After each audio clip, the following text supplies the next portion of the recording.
माझ्याकडे एक पालक आले होते, ही 1.5 वर्षापूर्वीची गोष्ट आहे. एक वडील आणि त्यांचा मुलगा. वडिलांनी सांगितलं की तुमच्या कॉलेजमध्ये माझ्या मुलाला कम्प्युटर ब्रांचला ऍडमिशन घ्यायची आहे. म्हटलं चालेल, पण तुम्ही असं ठरवलं कसं काय की कॉम्प्युटर ब्रांचलाच ऍडमिशन घ्यायची? तर त्याच्याकडे बॅग होती, त्या बॅगमध्ये त्यांनी एक पेपर काढला आणि त्या पेपरवरती 85 नावं लिहिलेली होते, 85 नेम्स. आता हा पहिला अनुभव. म्हटले 85 लोक कोण? म्हणे मी या 85 लोकांचा सल्ला घेतला आणि त्याच्यापैकी 83 लोकांनी मला सांगितलं की हा कॉम्प्युटर इंजिनियरच होणार. धक्का बसला मला, आयुष्यात असं कोणतंही. अरे बापरे, 85 लोकांपैकी 83 लोक म्हणतात की हा कॉम्प्युटर इंजिनियर होणार. मला धक्क्यातून थोडंसं आवरलं. मी त्यांना विचारलं की म्हटलं 85 लोकांपैकी करिअर काउन्सिलर किती आहेत? किती असतील? एक पण नाही. बरं जाऊ द्या, या 85 लोकांपैकी कॉम्प्युटर इंजिनियर किती आहेत? किती असतील? एक पण नाही. बरं जाऊ द्या, याच्यापैकी कॉम्प्युटर इंजिनियर शिकवणारे शिक्षक प्राध्यापक ते किती आहेत? एक पण नाही. आता म्हटलं कोणीच नाही. म्हटलं एक शेवटचा प्रश्न विचारतो, त्याच्यात इंजिनियर किती आहेत? 2 इंजिनियर होते. वा वा, म्हटलं वा, फार छान. ते 2 इंजिनियर काय करतायत? एक शेअर मार्केटमध्ये आणि दुसरं इन्शुरन्सची पॉलिसी विकतोय. मग 85 लोक कोण आहेत? काका, मामा, आत्याचा मुलगा, भाजीवाला, पेपरवाला, दूधवाला, असं चालतं का? असं एवढ्या 85 लोकांच्या नावं लिहिलेत. तो म्हणे आमचं कापड आम्ही जिथून घेतो, कपडे घेतो, तो कपडा दुकानदार, किराणा दुकानदार. दुर्दैवाची गोष्ट आहे की हे आज आपल्या समाजामध्ये होतंय. पालकांच्याकडून चूक होते. सिंपल विचार करा, जर एखाद्या पोटामध्ये दुखायला लागलं, खूप त्रास होतोय, तो भाजीवाल्याकडे देईल का? रिक्षावाल्याकडे देईल का? डॉक्टरकडेच जाणार. एखाद्याला कोर्टात केस फाईल करायची आहे, तो इंजिनियरकडे जाणार का? नाही, तो वकिलाकडे जाणार. सिंपल लॉजिक आहे. विचारा प्रश्न, पण अशा लोकांना विचारा की जे त्या क्षेत्रातले एक्सपर्ट आहेत. जा विचारा, शिक्षकांना विचारा, प्राध्यापकांना विचारा, इंजिनियर्सला विचारा. मेकॅनिकल इंजिनियर व्हायचंय ना, 10 मेकॅनिकल इंजिनियरला भेटा आणि विचारा. हे स्पेशली ज्यांना डॉक्टर व्हायचं स्वप्न आहे त्यांच्याकरता स्लाइड आहे. डॉक्टर व्हायला काही हरकत नाही, परंतु जर का तुमचा स्कोअर 700च्या आसपास नसेल तर प्रायव्हेट कॉलेजमध्ये ऍडमिशन घ्यावं लागेल. नीट बद्दल बोलतोय. प्रायव्हेट कॉलेजचे आज बऱ्यापैकी जर का आपण फी स्ट्रक्चर बघितलं तर चांगल्या कॉलेजला गेलात तर 50 लाख रुपये वर्षाला फी आहे. 50 लाख रुपये वर्षाला, म्हणजे 5 वर्षाचे किती झाले? 2.5 कोटी. प्लस पीजी करायचं तर साधारण 3 कोटी, म्हणजे 5.5 कोटी झाले. सुपर स्पेशलायझेशन करायचं अजून 3 कोटी, 8.5 कोटी झाले. प्लस क्लिनिक टाकायचंय, एक 2-3 कोटी झाला, 10 कोटी झाले. पडून असतील जळतात जळत नाही. हो सर, पैशाचं काय करू? असं कोणाचं टेन्शन असेल, बिंदास करा. माझ्याकडे असे पण पालक आले होते की सर पैसा एवढा पडू नये की पैशाचं करू काय, मला फारच टेन्शन येतं. बॅगेत मी गाडीत घेऊन फिरताना पण 4-5 कोटी घेऊन फिरायची. कशाला? नाही, हॉटेलला जेवायला चाललोय. असं कोणाचं असेल तर बिंदास करा. नसेल तर भरपूर अभ्यास करा. एम्समध्ये नाही तरी गव्हर्नमेंट कॉलेजमध्ये तरी ऍडमिशन मिळेल एवढं नक्की बघा. जर आपली आर्थिक स्थिती तेवढी नसेल तर फार मोठं स्वप्न बघू नका. तुमचेच मुलं तुम्हाला सांगतील की मम्मी पप्पा आपण काय करू की लोन घेऊ, आणि मग लोन घेऊन इंजिनियर, मग लोन घेऊन MS, मग लोन घेऊन PhD. लोन घेण्याची गरज असेल तर इथपर्यंत लोन घ्या की जे तुम्ही फेडू शकाल, तुमचे मुलं नाही. एकदम सिंपल, स्ट्रेट फॉरवर्ड. राग आला कोणाला तरीही चालेल, परंतु हेच सत्य आहे. हे पण आहे, मी डॉक्टर, माझा मुलगा पण डॉक्टर. मी आर्किटेक्ट, माझी मुलगी पण आर्किटेक्ट. मी डिझायनर, माझे मुलं पण डिझायनर. असे काही फॅमिली मी बघितलेत की ज्यांच्या 4 ते 5 पिढ्यामध्ये फक्त डॉक्टर्सच आहेत. Specially doctors. बाकी इंजिनियर्सला फार टेन्शन नसतं, कारण की ते फार रिलॅक्स असतात. तू झाला तर झाला, नाही झाला तर काही पण कर. पण डॉक्टर्समध्ये कसं असतं की क्लिनिक कोण चालवणार, हॉस्पिटल कोण चालवणार. पुण्यातलाच एक किस्सा आहे, सत्य आहे अगदी. मोठं हॉस्पिटल आहे, मुलगा अजिबात इन्क्लिनेशन नाही, जवळची फॅमिली एकदम, अजिबात इंटरेस्ट नाही ते हॉस्पिटल चालवण्यात, डॉक्टर होण्यामध्ये इंटरेस्ट नाही. त्याला जबरदस्तीने एक प्रायव्हेट कॉलेजमध्ये ऍडमिशन घेऊन दिलं. मुलगा आता मेडिकलच्या 3rd इयरला आहे. सायकोलॉजिकल इतका सेटबॅक बसलाय त्याला की तो समोर माणूस आला तरी थरथर कापायला लागतो. जर का त्याला इंजेक्शन जरी हातात दिसलं तरी त्याला घाम फुटतो, त्याला दर आठवड्याला सायकेट्रिस्टकडे जाऊन ट्रीटमेंट घ्यावी लागते. आयुष्याचं पूर्ण पूर्ण मातेरं झालेलं आहे. फक्त यांची हौस की आमचं हॉस्पिटल चालवणार कोण. इथपर्यंत टोकाची भूमिका घेऊ नका. तुमचं हॉस्पिटल तुमच्या रिटायरमेंट नंतर बंद करायला लागलं, विकलं, समाजाला देणगी म्हणून दिली तरी चालेल. इमिजिएट जे जवळचं टार्गेट असेल तिकडे फोकस करू नका. लांब 5 वर्षांनी, 10 वर्षांनी, 15 वर्षांनी, 50 वर्षांनी काय त्याचा विचार करा. एक पालक माझ्याकडे आले होते आणि त्यांनी सांगितलं की माझा मुलगा जो आहे त्याला मेकॅनिकल इंजिनिअरिंग करायचं, तुम्ही त्याला गायडन्स कराल का. म्हटलं गेले 1 वर्षामध्ये माझ्याकडे पहिलं तुम्ही कोणीतरी आलं की जो म्हणतोय की मेकॅनिकल इंजिनियर व्हायचंय माझ्या मुलाला. तर मला पहिल्यांदा तुम्हाला हे विचारायचं की असं तुम्ही का स्वप्न बघितलं. ते म्हटलं की माझा मुलगा हा एकुलता एक मुलगा आहे, म्हणजे आमच्या घरात नवरा बायको आम्ही आणि हा एक मुलगा की जो आम्हाला उशिरा झालाय, म्हणजे मी पुढच्या 7-8 वर्षात मी रिटायरमेंटला आलेलो आहे. म्हटलं मग मेकॅनिकल इंजिनियरच का, हे मला कळालं नाही अजून. ते म्हटले बघा की मला एक स्वप्न बघायचंय की माझा मुलगा हा मेकॅनिकल इंजिनियर झालाय, तो कुठल्या तरी एका चांगल्या कंपनीत काम करतोय. माझी सुनबाई आणि माझा मुलगा हा संध्याकाळी 5-6 वाजेनंतर दोघं जोडीने फिरायला गेलेत, तर दोघंही भाजीपाला आणायला गेलेत आणि रात्रीचं जेवण आम्ही बरोबर जेवतोय. हे माझं स्वप्न आहे. एवढं जर का माझं झालं तर मला आनंदाने मरता येईल. तुम्हाला वाटेल काहीतरी छोटीशी गोष्ट आहे, पण फार गंभीर त्यांनी मेसेज दिलाय. अतिशय महत्त्वाचं. तुम्हाला तुमचं समाज पण टिकवून धरायचं आहे, तुमची फॅमिलीचं बॉन्डिंग पण असणं गरजेचं आहे. केवळ माझा मुलगा IT इंजिनियर होईल, 14 तास कुठेतरी बेंगलोरला, हैदराबादला, पुण्याला, कानाकोपऱ्यात काम करेल, किंवा माझी मुलगी अमेरिकेत सेटल्ड होईल, तिचा नवरा पण अमेरिकन असेल आणि मी इथे युट्यूबवरनं बघेल किंवा झूमवरनं बघेल, सगळं काय ऑल इज वेल चाललंय, याचा विचार तुम्ही करायचा आधी. लॉंग टर्म, फक्त डिग्रीचा नाही, लॉंग टर्मचा विचार करा. हे गरजेचं आहे. फक्त पुणे मुंबई करता नाही, नाशिककरण करता पण आहे. संध्याकाळचं जेवण मुलं आणि आई वडील एकत्र जेवायचंय, एकाच ठिकाणी जेवायचंय. मुलगा बेडरूम मध्ये जेवतोय आणि तुम्ही पुढे जेवता, चालणार नाही.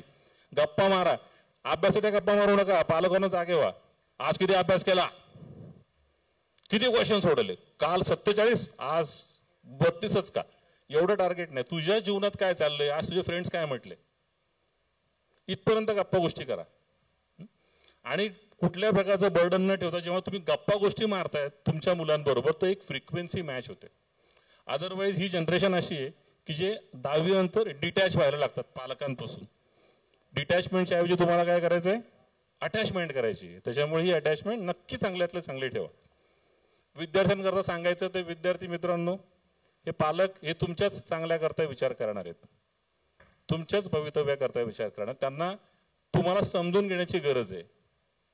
आणि आता राहिला प्रश्न काहीतरी इमर्जिंग टेक्नॉलॉजी, मी काहीतरी हायफाय काहीतरी करणार आहे, आर्टिफिशियल इंटेलिजन्स करणार आहे. जगामध्ये कित्येक गोष्टी अशा आहेत की ज्या आर्टिफिशियल इंटेलिजन्स नाही करू शकत. फॉर एक्झाम्पल, भूक लागली, घाम आला, पाणी प्यायचंय, प्रेमात पडायचंय, ब्रेकअप करायचंय, कुठलंच आर्टिफिशियल इंटेलिजन्स चालत नाही. तुमचे कामं तुम्हालाच करायला लागतात. बरोबर आहे का नाही. वेळ मला वाटतं बऱ्यापैकी पुढे गेली, almost 35-40 minutes. So I wind it up. समाजाला बळी पडू नका. आमच्या शेजारचा मुलगा इंजिनियर होतोय, आमचा पण मुलगा इंजिनियर व्हायला पाहिजे. माझ्या आत्याची मुलगी ती मेडिकलला गेली, माझी पण मुलगी मेडिकलला. अजिबात नाही. तुम्ही आणि तुमच्या आत्याचे, मामाचे, काकाचे, समाजातले सगळे मुलं सगळे वेगवेगळे आहेत. प्रेशर खाली कुठेही जाऊ नका. पालकांना एक भीती असते, अमुक धुमुक कॉलेजमधनं इंजिनिअरिंग केलं, मेडिकल केलं तर लय भारी, नाही तर मी समाजात काय सांगणार. काही सांगू नका, कोणालाही काही घेणं देणं पडलेलं नाही. वेगवेगळ्या कॉलेजेसला जा, हे स्पेशली पालकांकरता पण आहे, विद्यार्थ्यांकरता पण आहे. विचारा कुठले कॉलेजेस चांगले आहेत, कुठल्या कॉलेजला प्लेसमेंट कसं आहे, सगळे प्रश्न त्यांना विचारा. जे टॉपरचे मुलं आहे नाशिकमध्ये कुठे ऍडमिशन घेतात, जाऊन विचारा, ते सगळे माहिती देतात तुम्हाला. फक्त एवढं विचारू नका नाशिकमधलं चांगलं कॉलेज कुठलं, का ते म्हणतील आमचंच कॉलेज चांगलं आहे का नाही. प्रश्न कसे विचारायचे की नाशिकमध्ये टॉपर मुलं कुठल्या कॉलेजला ऍडमिशन घेतात, नाशिकमध्ये असे किती कॉलेजेस आहेत की ज्यामध्ये सगळ्यात जास्त प्लेसमेंट दिलं जातं, सगळ्यात हायएस्ट ॲव्हरेज पॅकेज सॅलरी कुठल्या कॉलेजमध्ये मिळते, सर्वात एक्सपिरियन्स प्राध्यापक कुठल्या कॉलेजमध्ये आहेत. 5-6 प्रकारे तर प्रश्न विचारून बघा, माहिती तर नक्कीच मिळेल आणि सगळेच फ्रीमध्ये माहिती देतील. विद्यार्थ्यांच्या भूमिकेबद्दल मी बरंच बोललो, त्यामुळे मी स्किप आउट करेल. ही स्लाइड महत्वाची. I am almost coming to the end of my presentation. विद्यार्थ्यांकरता एक सगळ्यात महत्वाचं आहे की पहिल्यांदा तुम्हाला अडॅप्शन पाहिजे, की मी रेडी आहे.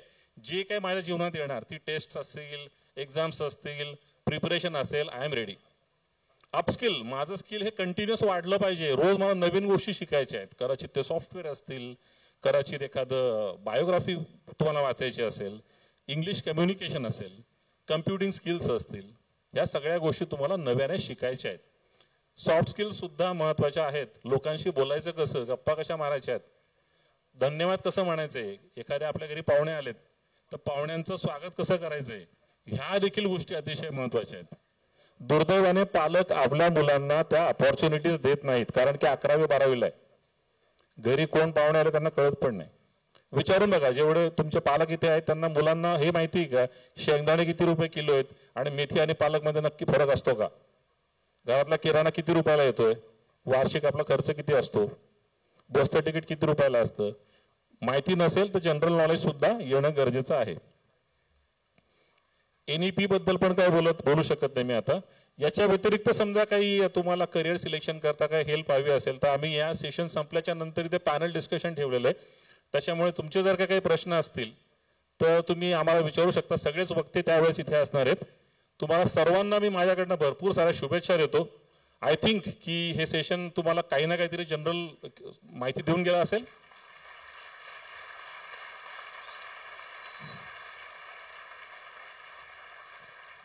सगळ्यांना भरपूर भरपूर शुभेच्छा आहेत. नुसतेच इंजिनियर डॉक्टरच नाही, तुम्हाला जे करिअर आवडतंय त्या करिअर नक्की करा. काही हेल्प लागली समजा तुम्हाला अजून काही, तर हा माझा व्हॉट्सअप नंबर आहे. डायरेक्ट कॉल करू नका, व्हॉट्सअपवर मेसेज टाका. फोन करायची वेळ असेल तर तुम्हाला सांगेल, त्यावेळेस आपण फोनवरती बोलू शकतो. ठीक आहे.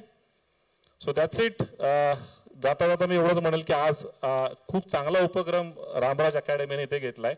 सो त्यांचे मनापासून आभार, राम सरांचे आभार, लोकमत वृत्त समूहाचे पण आभार, आणि तुमच्या सगळ्यांचं मनापासून कौतुक की सर्व विद्यार्थी आणि पालक यांनी हा कार्यक्रम इथे अटेंड करतायत. अजूनही 2 पॉवरफुल सेशन्स इथे आहेत, अटेंड करा. आणि कार्यक्रमाच्या शेवटी जे तुम्हाला प्रश्न विचारायचे असतील ते प्रश्न तुम्ही मनमोकळ्या पद्धतीने विचारू शकतात. थँक्यू, धन्यवाद.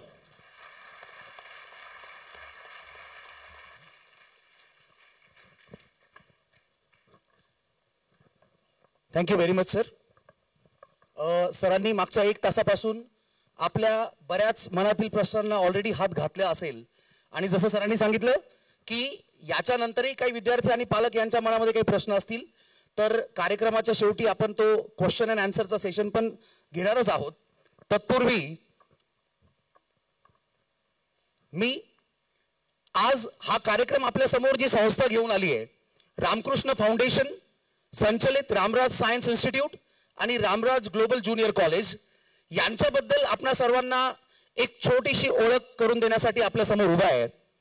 रामराज सायन्स इन्स्टिट्यूट ही जी संस्था आहे, या संस्थेचे संस्थापक अध्यक्ष माननीय राम घायल सर यांनी 1999 मध्ये या संस्थेची स्थापना केली आहे.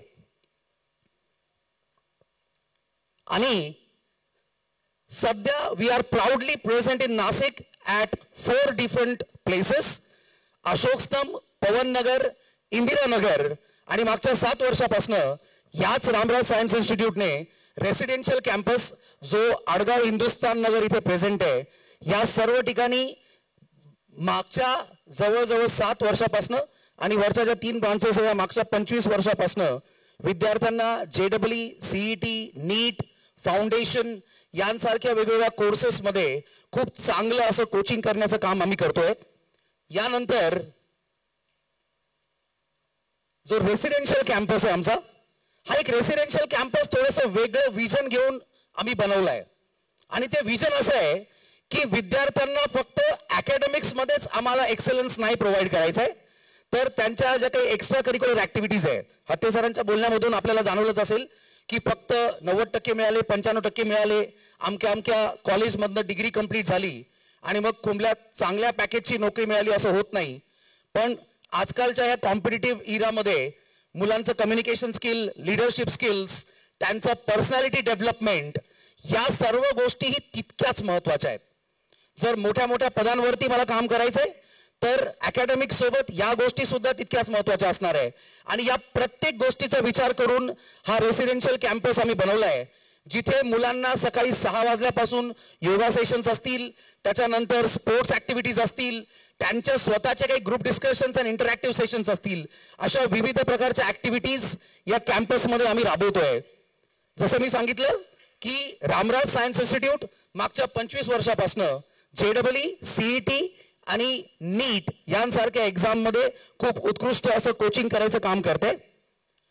ज्या काही फॅकल्टीज सध्या रामराजमध्ये काम करतायत, ऑलमोस्ट 48+ फॅकल्टीज, आणि या सर्व फॅकल्टीज या खूप जास्त एक्सपर्ट त्यांच्या सब्जेक्टमध्ये, प्लस इंडिव्हिज्युअल मेंटरशिप. म्हणजे फक्त असं होत नाही, म्हणजे कोचिंगचा एक्सपिरियन्स बऱ्याच लोकांना असेल आणि या कोचिंग्समध्ये जनरली जर 200-400 मुलं शिक्षण घेत असतील तर कोचिंग सेंटरने 15, 20, 25, 30 मुलं आयडेंटिफाय केलेली असतात, ज्यांना माहिती असतं की हे मुलं रिझल्ट देणार आहे, त्यांच्यावरती खूप जास्त फोकस केला जातो. मी स्वतः मागच्या 20 वर्षापासून या इंडस्ट्रीमध्ये काम करतोय, नाव घेणार नाही, पण एका दुसऱ्या कोचिंगमध्ये जेव्हा मी काम करत होतो, कोचिंग सेंटर हे बाहेरच्या राज्यातला एक व्यक्ती चालवत होता, इथे फ्रँचाईज दिलेली होती, आणि 2 महिन्यानंतर कोचिंग सेंटरचे मालक जेव्हा इथे नाशिक सेंटरला व्हिजिट करायला आले, फॅकल्टी मेंबर्सची मीटिंग झाली, तर त्यांनी सांगितलं की हे 500 मुलं आहेत, हे 50 मुलं आपले रँकर्स आहे, यांच्याकडे चांगलं लक्ष द्या. सहज प्रश्न विचारला, सर बाकीच्या 450 मुलांचं काय? तर त्यांच्या तोंडातले शब्द सांगतोय, त्यांनी सांगितलं आपले बँकर्स आहे, फीस गोळा करा, बाकी नंतर बघू. हा जो अप्रोच आहे, आजचा हा कार्यक्रम याच्यासाठी पण आहे. पालकांना कळकळीची विनंती आहे की बाहेरच्या राज्यातून कोचिंग सेंटर नाशिकमध्ये ओपन होत आहेत, बाहेरच्या राज्यातले ओनर्स इथे फ्रँचाईज देत आहेत, पण हे ओनर्स 6 महिने, 8 महिने, 10 महिने सेंटरकडे फिरकून सुद्धा येत नाही. त्या सेंटरमध्ये कोणती फॅकल्टी शिकवते, ती फॅकल्टी कोण आहे, ती कशी शिकवते, किती विद्यार्थी आहेत, विद्यार्थ्यांचा परफॉर्मन्स कसा आहे, याचाही आढावा घेण्याकडे त्यांचा वेळ नाहीये. त्यांचं फक्त, मी लिटरली सांगतो, बिझनेस मॉडेल्स डेव्हलप होत आहेत, मार्केटिंग टीम अपॉइंट होते, मार्केटिंग टीमला काही लाखांमध्ये, CR मध्ये बिझनेस जमवण्याचे टार्गेट्स दिले जात आहेत. शिक्षण क्षेत्र हे बिझनेस कधीच होणार नाहीये, कारण शिक्षण क्षेत्राशी निगडीत इथिक्स ही गोष्ट फार महत्वाची आहे, आणि याच इथिक्सला जपत रामराज सायन्स इन्स्टिट्यूट हे मागच्या 25 वर्षापासून ज्ञानदानाचं पवित्र कार्य करतंय. याच्यानंतर जर थोडंसं आमच्या रेसिडेन्शियल कॅम्पसकडे आपण वळतोय, तर या रेसिडेन्शियल कॅम्पसमध्ये आमचा अनुभव असा आहे, आम्ही स्वतः शिक्षक आहोत, आम्ही पण नाशिकच्याच कॉलेजेसमधनं शिक्षण घेतलंय, पण आमच्या काळात जे काही प्रॅक्टिकल्स होते, बऱ्याच वेळा मागच्या वर्षीच्या मुलांचे हँडबुक आणायचे, रिडिंग कॉपी पेस्ट करायच्या, शिक्षकांची साईन घ्यायची, प्रॅक्टिकल कंप्लीट झालं. पण जेव्हा आम्ही ऍक्च्युअल फील्डवरती कामाला आलो, तेव्हा असं लक्षात आलं की प्रॅक्टिकल नॉलेज काहीच नाहीये, थेरॉटिकल नॉलेज आहे. मी जी डिग्री घेतली आहे त्या डिग्रीच्या थेरॉटिकल नॉलेजचा आणि मी जे काम करतोय त्या कामाचा लांब-लांबपर्यंत काही संबंध नाहीये. आणि मग असं प्रॅक्टिकल नॉलेज विद्यार्थ्यांना कसं देता येईल, हा दृष्टिकोन समोर ठेवून खूप ऍडव्हान्स लॅब आमच्या कॉलेजमध्ये आम्ही डेव्हलप केले आहेत. आणि सगळ्यात महत्वाचं म्हणजे कॉलेजमध्ये प्रॅक्टिकलचा एक पॅटर्न असतो, आणि तो पॅटर्न असा असतो, 5 मुलांचा ग्रुप आहे, एक टेबल दिलाय, त्याच्यावरती प्रॅक्टिकल परफॉर्म होते, एक कोणीतरी प्रॅक्टिकल करतोय, बाकी 4 मुलं त्याची गंमत बघतायत. पण प्रत्येक विद्यार्थ्याला प्रॅक्टिकल ट्रेनिंग कसं प्रोव्हाइड करता येईल, इंडिव्हिज्युअल प्रॅक्टिकल्स कसे परफॉर्म होतील, 20-20 मुलांच्याच बॅच आहे, प्रत्येक मुलाला कसं प्रॅक्टिकल परफॉर्म करता येईल याची तंतोतंतपणे काळजी घेतली जाते.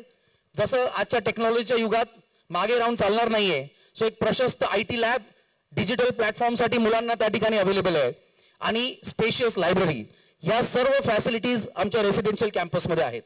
जसं मी सांगितलं, आम्ही फक्त अकॅडमिक्स मध्येच फोकस करत नाहीये, तर स्पोर्ट्स ऍक्टिव्हिटीज असतील, त्याच्यानंतर वेगवेगळ्या प्रकारच्या कल्चरल ऍक्टिव्हिटीज, ज्या ऍक्टिव्हिटीज मधनं विद्यार्थ्यांच्या विविध कलागुणांना तिथे वाव मिळणार आहे, लिडरशिप क्वालिटीज डेव्हलप होणार आहे, कम्युनिकेशन स्किल डेव्हलप होणार आहे, अशा भरपूर ऍक्टिव्हिटीज संस्थेतर्फे दरवर्षी ऑर्गनाईज आम्ही करतोय.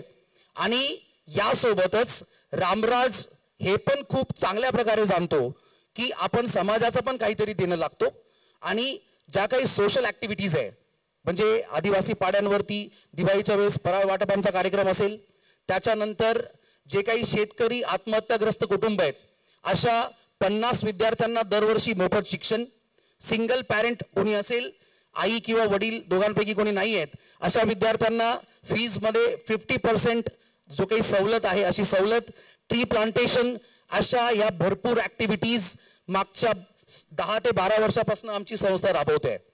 आणि जसं मी सांगितलं की हे सर्व जे आपण बघतोय की नेमकं ह्या ज्या काही कॉम्पिटिटिव्ह एक्झाम्स आहे, या एक्झाम्स मध्ये मागच्या सर्व वर्षांपासून आमचा जो ट्रॅक रेकॉर्ड रिझल्ट्स मधला हा आलेख हा चढताच आहे. जर या वर्षी आम्ही IIT मध्ये 10 सिलेक्शन देतोय, 12 सिलेक्शन देतोय, तर आमची टीम पुढच्या वर्षी विचार करते की 15-20 सिलेक्शन पर्यंत कसं पोहोचता येईल. एम्स मधले सिलेक्शन्स असतील, गव्हर्नमेंट मेडिकल कॉलेजेस मधले असतील, आणि जसं आत्ते सरांनी सांगितलं की रामराज मध्ये फक्त मेडिकल, इंजिनिअरिंग या 2 फील्ड आहेत, याच्यावरती फोकस करा. हे जर झालं तरच तुमचं करिअर घडणार आहे. हे तुम्हाला जमत नाही तर करिअरच होणार नाही असं कधीच सांगितलं जात नाही. याच्यानंतर जे काही तुमचं ऍग्रिकल्चरल सेक्टर आहे, बायोटेक्नॉलॉजी आहे, food technology, nano technology, paramedical sciences, या सर्व फील्ड बद्दल विद्यार्थी आणि पालक यांना वेळोवेळी आम्ही अपडेट तर देतोच आहे. पण या सर्व फील्ड्स मध्ये नेमकं ऍडमिशन प्रोसेस पासून तर त्यांच्या ऑप्शन फॉर्म फिलिंग पर्यंत, म्हणजे शेवटच्या मोमेंट पर्यंत सपोर्ट असतो. बऱ्याच वेळा असं होतं, कोचिंग क्लास आहे, एक्झाम झाली, रिझल्ट लागला, आता तुमचं तुम्ही बघून घ्या. पण BSc नर्सिंगची ऍडमिशन प्रोसेस कशी होते, मला व्हेटरनरी सायन्स करायचं आहे, मुंबईच्या पॅरामेडिकल कॉलेजला ऍडमिशन घ्यायचं आहे, मग त्यांचा ऍडमिशन प्रोसेस कसा आहे, तो फॉर्म कुठे मिळणार आहे, चांगलं कॉलेज कुठलं आहे, या सर्व गोष्टींची पूर्तता रामराज शेवटपर्यंत करतं. म्हणजे एकदा विद्यार्थ्याचा हात धरला तर जोपर्यंत तो विद्यार्थी त्याच्या इच्छित करिअर पर्यंत पोहोचत नाही, तोपर्यंत रामराजची टीम या विद्यार्थ्यांसोबत आणि पालकांसोबत असते. हे मला अभिमानाने आपल्याला सांगावं वाटतंय. आणि याच्यासाठीच जसं मी म्हणतो की याचसाठी केला होता अट्टास. आम्ही बऱ्याच वेळा सांगतो, रामराज टीम मध्ये काम करणारा जो प्रत्येक शिक्षक आहे, या शिक्षकासाठी टीचिंग हे प्रोफेशन नाही आहे, टीचिंग हे त्याचं पॅशन आहे. आणि ते पॅशन आमच्या रिझल्ट्स मध्ये हे रिफ्लेक्ट होत असतं. हे आमचे मागच्या काही वर्षांमधले नीट मधले अचिव्हर्स आपल्या समोर दिसत आहेत. त्याच्यानंतर 2024 मधले नीट मधले रिझल्ट, ऋतुजा राऊत 650, सलोनी लहारिया 637. सो भरपूर असे विद्यार्थी आहेत ज्या नीट मध्ये सुद्धा खूप चांगले मार्क्स मिळालेले आहेत.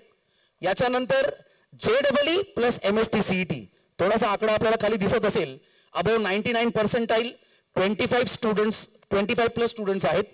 आणि हा नाशिक मधला सगळ्यात स्ट्रॉंग रिझल्ट तुम्ही पाहताय. अबव 95% 68 स्टुडंट्स आहेत आणि अबव 90 पर्सेंटाईल हे ऑलमोस्ट 154 स्टुडंट्स आहे.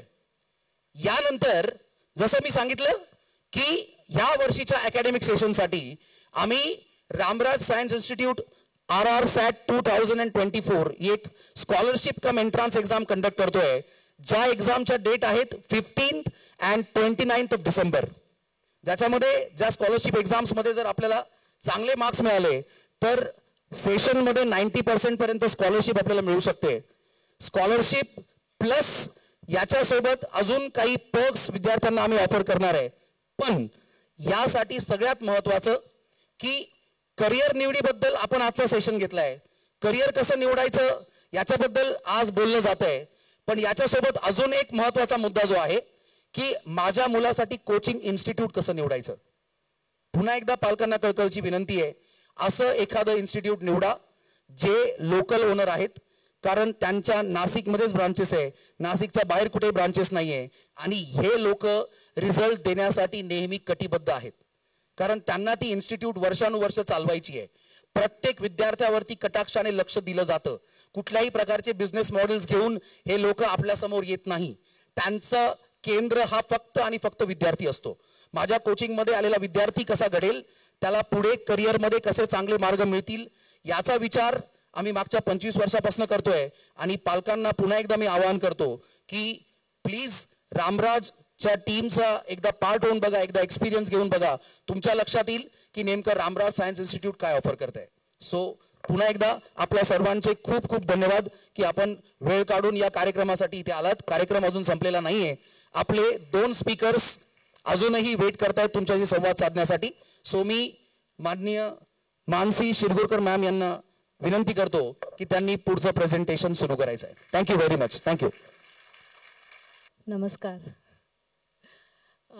बऱ्याच जणांना आता उशीर झालेला असेल. 2 वाजून गेलेत मला वाटतं, 2:25 झालेत. मी लवकरात लवकर तुमच्याशी संवाद साधायचा आणि मला जे सांगायचं आहे थोडक्यात सांगायचा प्रयत्न करते. मला विषय मिळाला आहे जपानबद्दलच्या, म्हणजे जपानमधल्या संधी किंवा जॅपनीज भाषा शिकल्याने तुम्हाला ज्या संधी उपलब्ध होतील त्याबद्दल बोलण्याचा. टायटल गुंजाळ सरांनी मला सुचवलं आहे, the land of rising sun and ocean of opportunities for Indian youth. खरोखरच जपान म्हणीन किंवा जॅपनीज भाषा शिकल्यानंतर तुम्हाला असंख्य संधी आता उपलब्ध होत आहेत. त्याची कल्पना फारशी लोकांना नाही आहे. पुण्या मुंबईला मला वाटतं बऱ्यापैकी त्या मानाने अवेअरनेस आहे. तर मी मराठीतच बोलीन. मला वाटतं सगळ्यांना मराठी कळते हे आता नुकतंच कळलेलं आहे. तर मुख्य मला हे सांगायला आवडेल की माझ्या साधारण 25 वर्षाच्या करिअरमध्ये असंख्य स्टुडंट्स, टीचर्स, नंतर वेगवेगळ्या संस्था आणि पालक यांच्याशी माझा संबंध आला. पण खरोखर जपानी एकदा भाषा शिकायला लागल्यानंतर त्याच्यात प्रेमात पडून, अक्षरशः भाषेच्या प्रेमात पडून जपानी भाषेमध्ये किंवा जपानी भाषा वापरून आपापल्या करिअरमध्ये लोकांनी खूप मोठं यश मिळवलेलं आहे. ही काही थोडीशी दृश्य आहेत जपानची. तिथे डिस्टिंक्ट 4 सीझन्स आहेत. हारू, नात्सू, आकिफुयू आम्ही म्हणतो त्याला जॅपनीजमध्ये, म्हणजे स्प्रिंग, समर, ऑटम, विंटर. अक्षरशः 4 कंपार्टमेंट्स असा विचार एका वर्षाची, तसे 4 भाग आपल्याला पाडता येतात. असे विशिष्ट 4 ऋतू आहेत तिथले. आता एक छोटंसं क्विज घेणार आहे सगळ्यांसाठी. बघूया कोणाला किती माहिती आहे. मल्टिपल ऑप्शन्स आहेत, नेहमीची सवयीची तुमचे पॅटर्न. ABCD असे 4 ऑप्शन्स आहेत. मुद्दामून वरती जपानी लिपीत प्रश्न विचारला आहे, निहोन नो हातावा दोरे देस का? याच्यातला कुठला जॅपनीज फ्लॅग आहे असं तुम्हाला वाटतं? ए असं वाटणारे लोक हातवर करा. बी, बरं ए वाले लोक हातवर करा आधी. आहेत का कोणी? 1 2, थोडेसे हातवर येत आहेत. बरं ठीक आहे. बी वाटणारे लोक आहेत. अरे, भारतात क्रिकेट प्रेमी एवढ्या मोठ्या संख्येने असताना बांगलादेशचं ओळखू शकलं नाही, तो म्हणजे आश्चर्य आहे. तो बांगलादेशचा आहे झेंडा. ए आहे तो साऊथ कोरियाचा आहे. ओके. सी वाटणारे किती लोक आहेत? जपानचा झेंडा सी. No one. वरचे लोक कोणी नाही. डी. अरे वा, क्या बात आहे. खूप बरं वाटलेलं आहे मला. चौथा म्हणजे डी हा झेंडा जपानचा आहे. उगवत्या सूर्याचा देश असं त्याला म्हटलं जातं. बरं, बाय द वे एक जस्ट विचारायचं म्हणून की सी हा कुठला देश आहे? कोलंबिया नाही. हां, थायलंड नाही. लाओस. असं झालं आहे की आपण इतकं अमेरिका, UK, ऑस्ट्रेलिया, न्यूझीलंड इतकं वेस्टर्न कंट्रीजच्या मागे धावतो ना की आपल्याला आपले आशियाई मित्रच माहीत नाहीत. व्हिएटनाम, फिलिपिन्स कुठे आहेत माहीत नाही. सिंगापूर, मलेशिया नावं ऐकलेत पण एक्झॅक्टली कुठे आहेत माहीत नाही आपल्याला. बघूया ओळखता येते का पुढच्या क्विजमध्ये. ह्याच्यातला जपान कुठे आहे बघा बरं. बघा, 4 ऑप्शन आहेत. थांबा, घाई करू नका. ABCD सगळे ए वाटतंय ते लोक हातवर करा. Okay, yes, A is the right answer. Very good. खूपच छान विद्यार्थी आहेत. पण BCD हे कोण आहेत काय माहित? काही थोडीफार कल्पना? B South Korea, correct. C Taiwan. Okay. D Philippines. Fantastic. Who was it? Amazing. खूपच छान. एक मुलगा आहे ज्याला खरोखरच वर्ल्ड मॅपचा अंदाज आहे आणि आशियाबद्दल माहिती आहे. I am so happy. आता हे काहीतरी इंटरेस्टिंग. हा ओळखीचा आहे ना सगळ्यांच्या, लहानपणापासून सगळ्यांनी पाहिलेलं आहे, आवडीचा का? कोण आहे हा? डोरेमॉन. करेक्ट. तर त्याचा ओरिजिनल रंग कुठला आहे? तो आता दिसतोय ब्लू, पण त्याचा ओरिजिनल रंग कुठला आहे? ए रेड वाटणारे लोक नाही. बी येलो.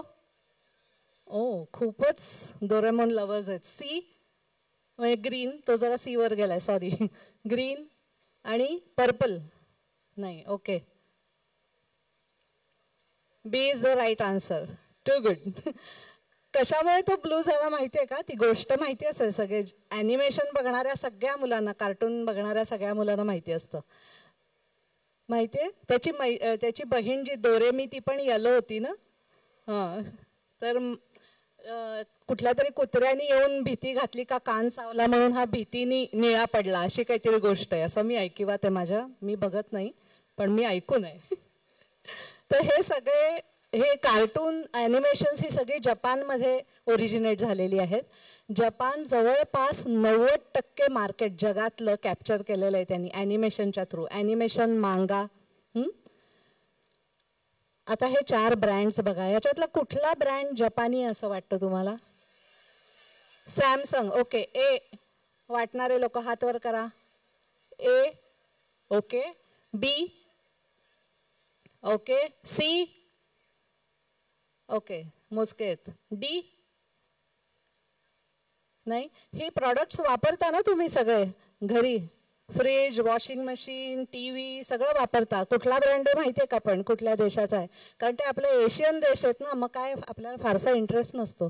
अमेरिका, इंग्लंड असेल तर बोला, खूप माहिती असते. तर ॲक्च्युली बी हे राईट आन्सर आहे. एकच याच्यातला जपानी ब्रँड आहे. बाकी अर्थात सोनी वगैरे जॅपनीज ब्रँड्स आहेत जे आपल्या डे टू डे लाईफमध्ये आपण वापरतो. पण मग ए, सी आणि डी कुठले आहेत? A, South Korea. Right. Samsung is from South Korea. LG is also from South Korea. आणि एसर, लॅपटॉप्स असतात एसरचे, तुम्हाला माहिती असेल तर, तैवान. करेक्ट. बरं, आता एक थोडासा वेगळा मॅप आहे. हा कसला मॅप असेल असं वाटतं तुम्हाला? काहीतरी दिशा दाखवली आहे, रस्ता दाखवलाय. काय दाखवलं असेल? सिल्क रूट वगैरे असं काही असेल का, किंवा काय असेल? काही कल्पना? ॲक्च्युली हा मार्ग आहे बुद्धिझमचा. बौद्ध धर्म भारतामध्ये जन्मला आणि अशा रूटनी जपानपर्यंत पोचलाय आणि तो तिथे खूप मोठ्या प्रमाणात त्याचा प्रचार प्रसार झाला. तिथे जी काही जुनी नावं दिसत आहेत, खमेर, KHMER असं जे दिसतंय ना स्पेलिंग, ते कंबोडिया आहे. आणि खाली श्रीविजय आहे, तो इंडोनेशिया आहे. हा प्राचीन जगाचा नकाशा आहे. आता हे थोडंसं इसोगाई सरांच्या भाषणात पण येऊन गेली ही, पण ही कोण आहे? जॅपनीज राजदरबारातली कोणी आहे का? कोणी आर्टिस्ट आहे का? जॅपनीज आर्टिस्ट आहे? Indian goddess. येस. कोण आहे ही? हां, बेन्झाई तेन असं नाव होतं. Saraswati, Indian goddess. तिच्या हातात त्यांनी जपानी वाद्य दिलंय जी आपल्याकडे वीणा असते आणि तिचं नाव जपानीमध्ये बिवा असं आहे. आता भारत आणि जपानमध्ये ॲक्च्युली पाहायला गेलं तर आपल्याला एवढी कल्पना नाही, पण फार जुने संबंध आहेत. त्याच्यातला एक म्हणजे बुद्धिझम आपल्याकडनं गेल्यामुळे ते भारताला फार सर्वोच्च मानाचं स्थान देतात जपानी लोक. आणि बोधिसेन हा पहिला तमिळ माणूस होता की जो जपानला त्या काळात गेला आणि त्यांनी तिथल्या पहिल्या भल्या मोठ्या बुद्धाच्या मूर्तीची प्राणप्रतिष्ठा केली. त्याला इंग्लिशमध्ये आय ओपनिंग सेरेमनी असं नाव आहे. त्याच्या व्यतिरिक्त त्यांनी एक काम केलं की त्यांची बोलीभाषा होती, जपानी बोलीभाषा होती, पण त्यांच्याकडे ना लिपी नव्हती आणि आपलं तर खूप पुढे गेलेलं ज्ञान विज्ञान होतं. तर त्यांनी आपल्या भारतीय भाषांवर आधारित अशी जॅपनीज सिलेबरीची सिस्टीम त्यांना लावून दिली. त्यांनी पूर्ण ती व्यवस्था लावली. त्यामुळे आपला जर वर्णमाला आठवते का लहानपणी शिकलेली 12 खडी गिरवलेली, अ क स त असे अ क च ट त प असा जो सिक्वेन्स आहे आपला, क का कि की ग गा गी गी वगैरे असा, तर तो त्यांनी जॅपनीज लँग्वेजला पूर्ण बसवून दिला ती सिस्टीम. याच्या व्यतिरिक्त पण बऱ्याच बौद्ध धर्मामुळे आणि आपल्या आदानप्रदानामुळे आपल्याला बऱ्याच ठिकाणी साम्य दिसतं जपानी आणि भारतीय संस्कृतीमध्ये. याच्या व्यतिरिक्त आपले जे म्हणजे सरस्वती हे एक उदाहरण झालं, गणपती हे एक उदाहरण झालं, अशा अनेक भारतीय देवदेवता जपानला गेल्या आणि त्या छान तिथे सेटल झाल्यात.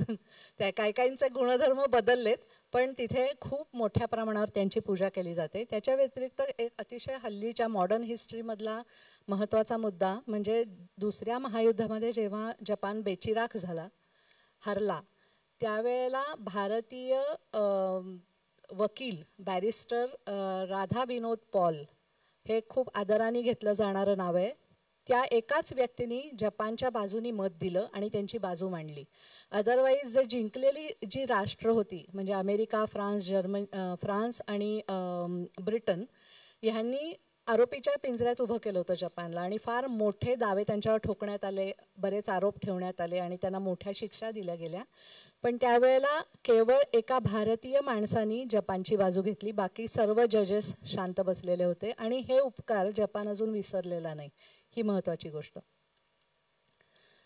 क्विजचा एक छोटासा पुढचा भाग. आता हे कसली लिस्ट असेल असं वाटतं तुम्हाला? शॉपिंग लिस्ट आहे का डिपार्टमेंटल स्टोअरचे वेगवेगळे फ्लोअर्स आहेत, गार्बेज डिस्पोजल कॅटेगरीज आहेत का things to carry for specific purpose? हे गार्बेज डिस्पोजलच्या कॅटेगरीज आहेत. सरप्राईज नाही कदाचित, कारण जपानमध्ये खूप अतिशय उत्तम कचरा व्यवस्थापनाची व्यवस्था आहे. जेव्हा आपण म्हणतो की जपान अतिशय प्रगत, स्वच्छ आणि सुंदर देश आहे, त्याच्या मागे बऱ्याच गोष्टी असतात की सर्वसामान्य तुमच्या आमच्यासारखे नागरिक सुद्धा अतिशय पद्धतशीर आणि शिस्तबद्ध पद्धतीने कचऱ्याची विल्हेवाट लावतात. अजिबात इकडे तिकडे बेजबाबदारपणे कचरा टाकणं तिथे घडत नाही. ते इतकी त्यांची शिस्त कमालीची आहे की तुम्हाला आश्चर्य वाटेल. तुम्ही इंटरनेटवर हे गुगल करू शकता की ज्यावेळेला 2011मध्ये प्रचंड मोठी त्सुनामी आली आणि अर्थक्वेक झाला, मोठा भूकंप झाला, फार मोठा झाला, त्यावेळेला जी पहिल्यांदा मदत पोचली जपानला, ती मदत ट्रकमधनं ज्यावेळेला बाहेर येत होती, धान्य असेल, कपडे असतील, ब्लँकेट्स असतील, ते घ्यायला जपानी माणूस एका रांगेत उभं राहत होता.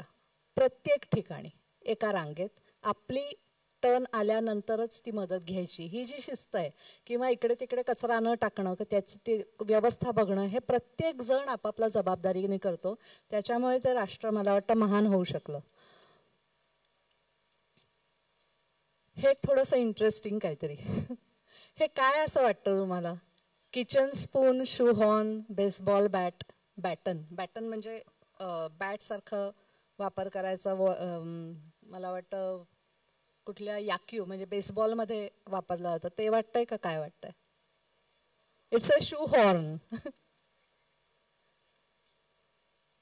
शूजच्या बाजूला ठेवलं असेल तर तुम्ही पाहाल की टिपिकल जॅपनीज एम्प्लॉई, कंपनीत काम करणारा, बँकेत काम करणारा, टीचर, प्रत्येक माणूस, एम्प्लॉईड पर्सन शूज घालतो. त्याच्या घरामध्ये हे उभं असतं की ते पटकन घालता यावं. अशी काही काही इंटरेस्टिंग प्रॉडक्ट्स जपाननी खूप इन्व्हेंट केलेली आहेत.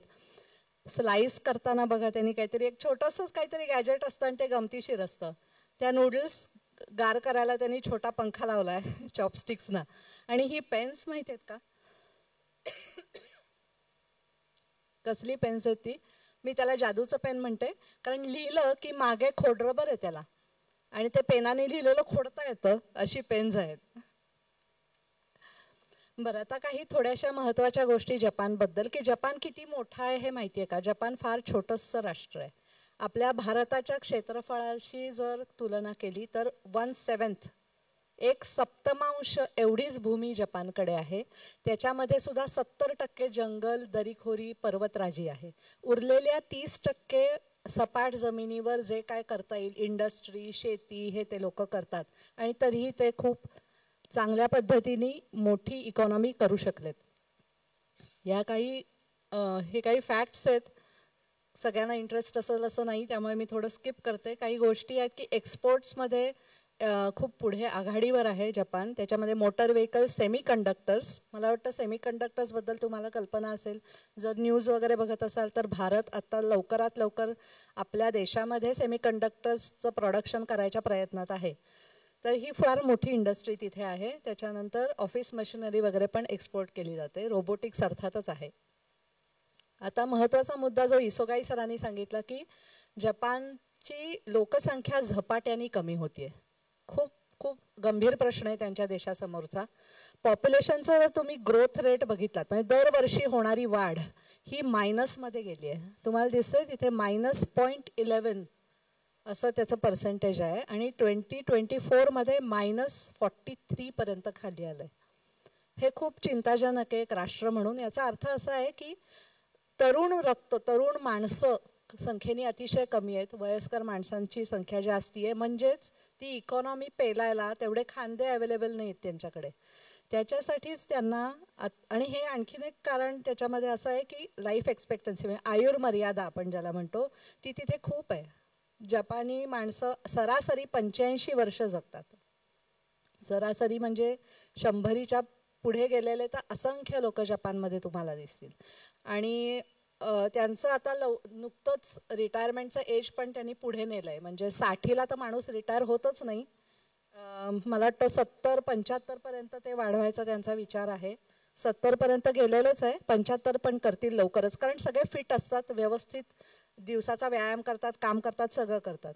तर ह्या सगळ्याचा परिणाम असा झाला की खूप वयस्कर माणसं जास्ती प्रमाणात आणि यंग लोक म्हणजे तरुण लोक कमी प्रमाणात. ह्याच्यामुळे असं होतं की रोजच्या वेगवेगळ्या प्रकारच्या कामांना म्हणजे अगदी ड्रायव्हर म्हणा, nurses, care givers, technician, electrician, गवंडी इथपर्यंत सगळ्या प्रोफेशन्समध्ये आता त्यांना कमी आहे. मनुष्यबळ कमी आहे म्हणजे अतिशयच मोठ्या प्रमाणावर निकड निर्माण झालेली आहे. मोदीजींचा शिंझो आबे म्हणजे ह्या आधी काही वर्षांपूर्वी जे PM होते जपानचे, त्यांच्याशी अतिशय मैत्रीपूर्ण असे संबंध होते.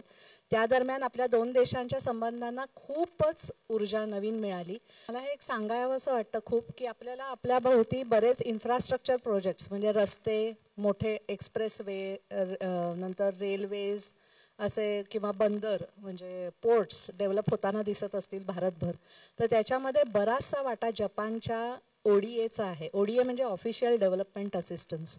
त्यांच्या सरकारतर्फे आपल्या सरकारला फार मोठ्या प्रमाणात मदत केली जाते, कारण जपान हा भारताकडे एक मित्र देश म्हणून बघतो खूप वर्षापासनं. आणि आबे हे प्राईम मिनिस्टर झाल्यापासनं हे खूप मोठ्या प्रमाणावर आपले सहकार्याचे करार झालेले आहेत. अगदी करोनाच्या काळात सुद्धा भारत आणि जपानला आणि जपाननी भारताला खूप मोठ्या प्रमाणावर सहकार्य केलेलं आहे. आता सध्या पुण्याची गोष्ट म्हणायची झाली तर मेट्रो प्रोजेक्ट आहे, मुठा नदीचा सुधार प्रकल्प आहे, इवन आपला Mumbai Ahmedabad bullet train project जो आहे तो सुद्धा जपानच्या सहकार्याने खूप बऱ्यापैकी पुढे गेलेला आहे. जपानच्या पॉप्युलेशनचा जो मी प्रश्न सांगितला तो थोडक्यामध्ये असा दिसेल की 3 कंपन्यांपैकी एका कंपनीला आपलं रिक्रुटमेंट टार्गेट सध्या मीट करता येत नाही, म्हणजे पूर्ण करता येत नाही आहे. 3 पैकी एक कंपनी म्हणते की आम्हाला पाहिजे तेवढी लोकच मिळत नाही आहेत, कारण आमच्याकडे यंग जनरेशन कमी होती आहे. आणि असं सांगतायत लोक जे अभ्यासक आहेत की 2040 पर्यंत साधारण 8 मिलियन म्हणजे 80 लाख लोक कमी पडणार आहेत जपानला वेगवेगळ्या क्षेत्रामध्ये. तर ही खूप चिंतेची बाब असली तरी आपला जर मैत्रीपूर्ण संबंध असतील जपानशी तर आपल्या लोकांना तिथे फार मोठ्या प्रमाणात संधी अवेलेबल आहेत. तर थोडक्यात खूप कमी जॉब्स नाही तर खूप कमी लोक, यंग लोक हा त्यांचा मोठा प्रश्न आहे. आणि वर्किंग एज पॉप्युलेशन कमी झाल्यामुळे आपल्या लोकांना त्याच्यातनं बऱ्यापैकी संधी मिळू शकतात. हे मी थोडक्यात आत्ताच सांगितलं की ODA रेसिपियंट आहोत आपण, त्यांची मदत कायम मिळत आलेली आहे आणि आपण त्यांच्या गरजेला उपयोगी पडू शकतो. जिथे तिथे कमी पडत आहेत, इंजिनियर्स कमी पडत आहेत, नर्सेस कमी पडत आहेत, तर आपण त्यांना देऊ शकतो. तर ह्या दृष्टीने आणि आणखीन एक अतिशय महत्त्वाचा भाग आहे जिओ पॉलिटिकल इंटरेस्ट. इथल्या किती मुलांना आणि त्यांच्या पालकांना ह्या विषयात इंटरेस्ट आहे मला माहीत नाही, पण इंटरनॅशनल रिलेशन्स किंवा आंतरराष्ट्रीय संबंध या दृष्टीने पाहिलं तर जपान आणि भारताची मैत्री ही फार महत्त्वाची आहे.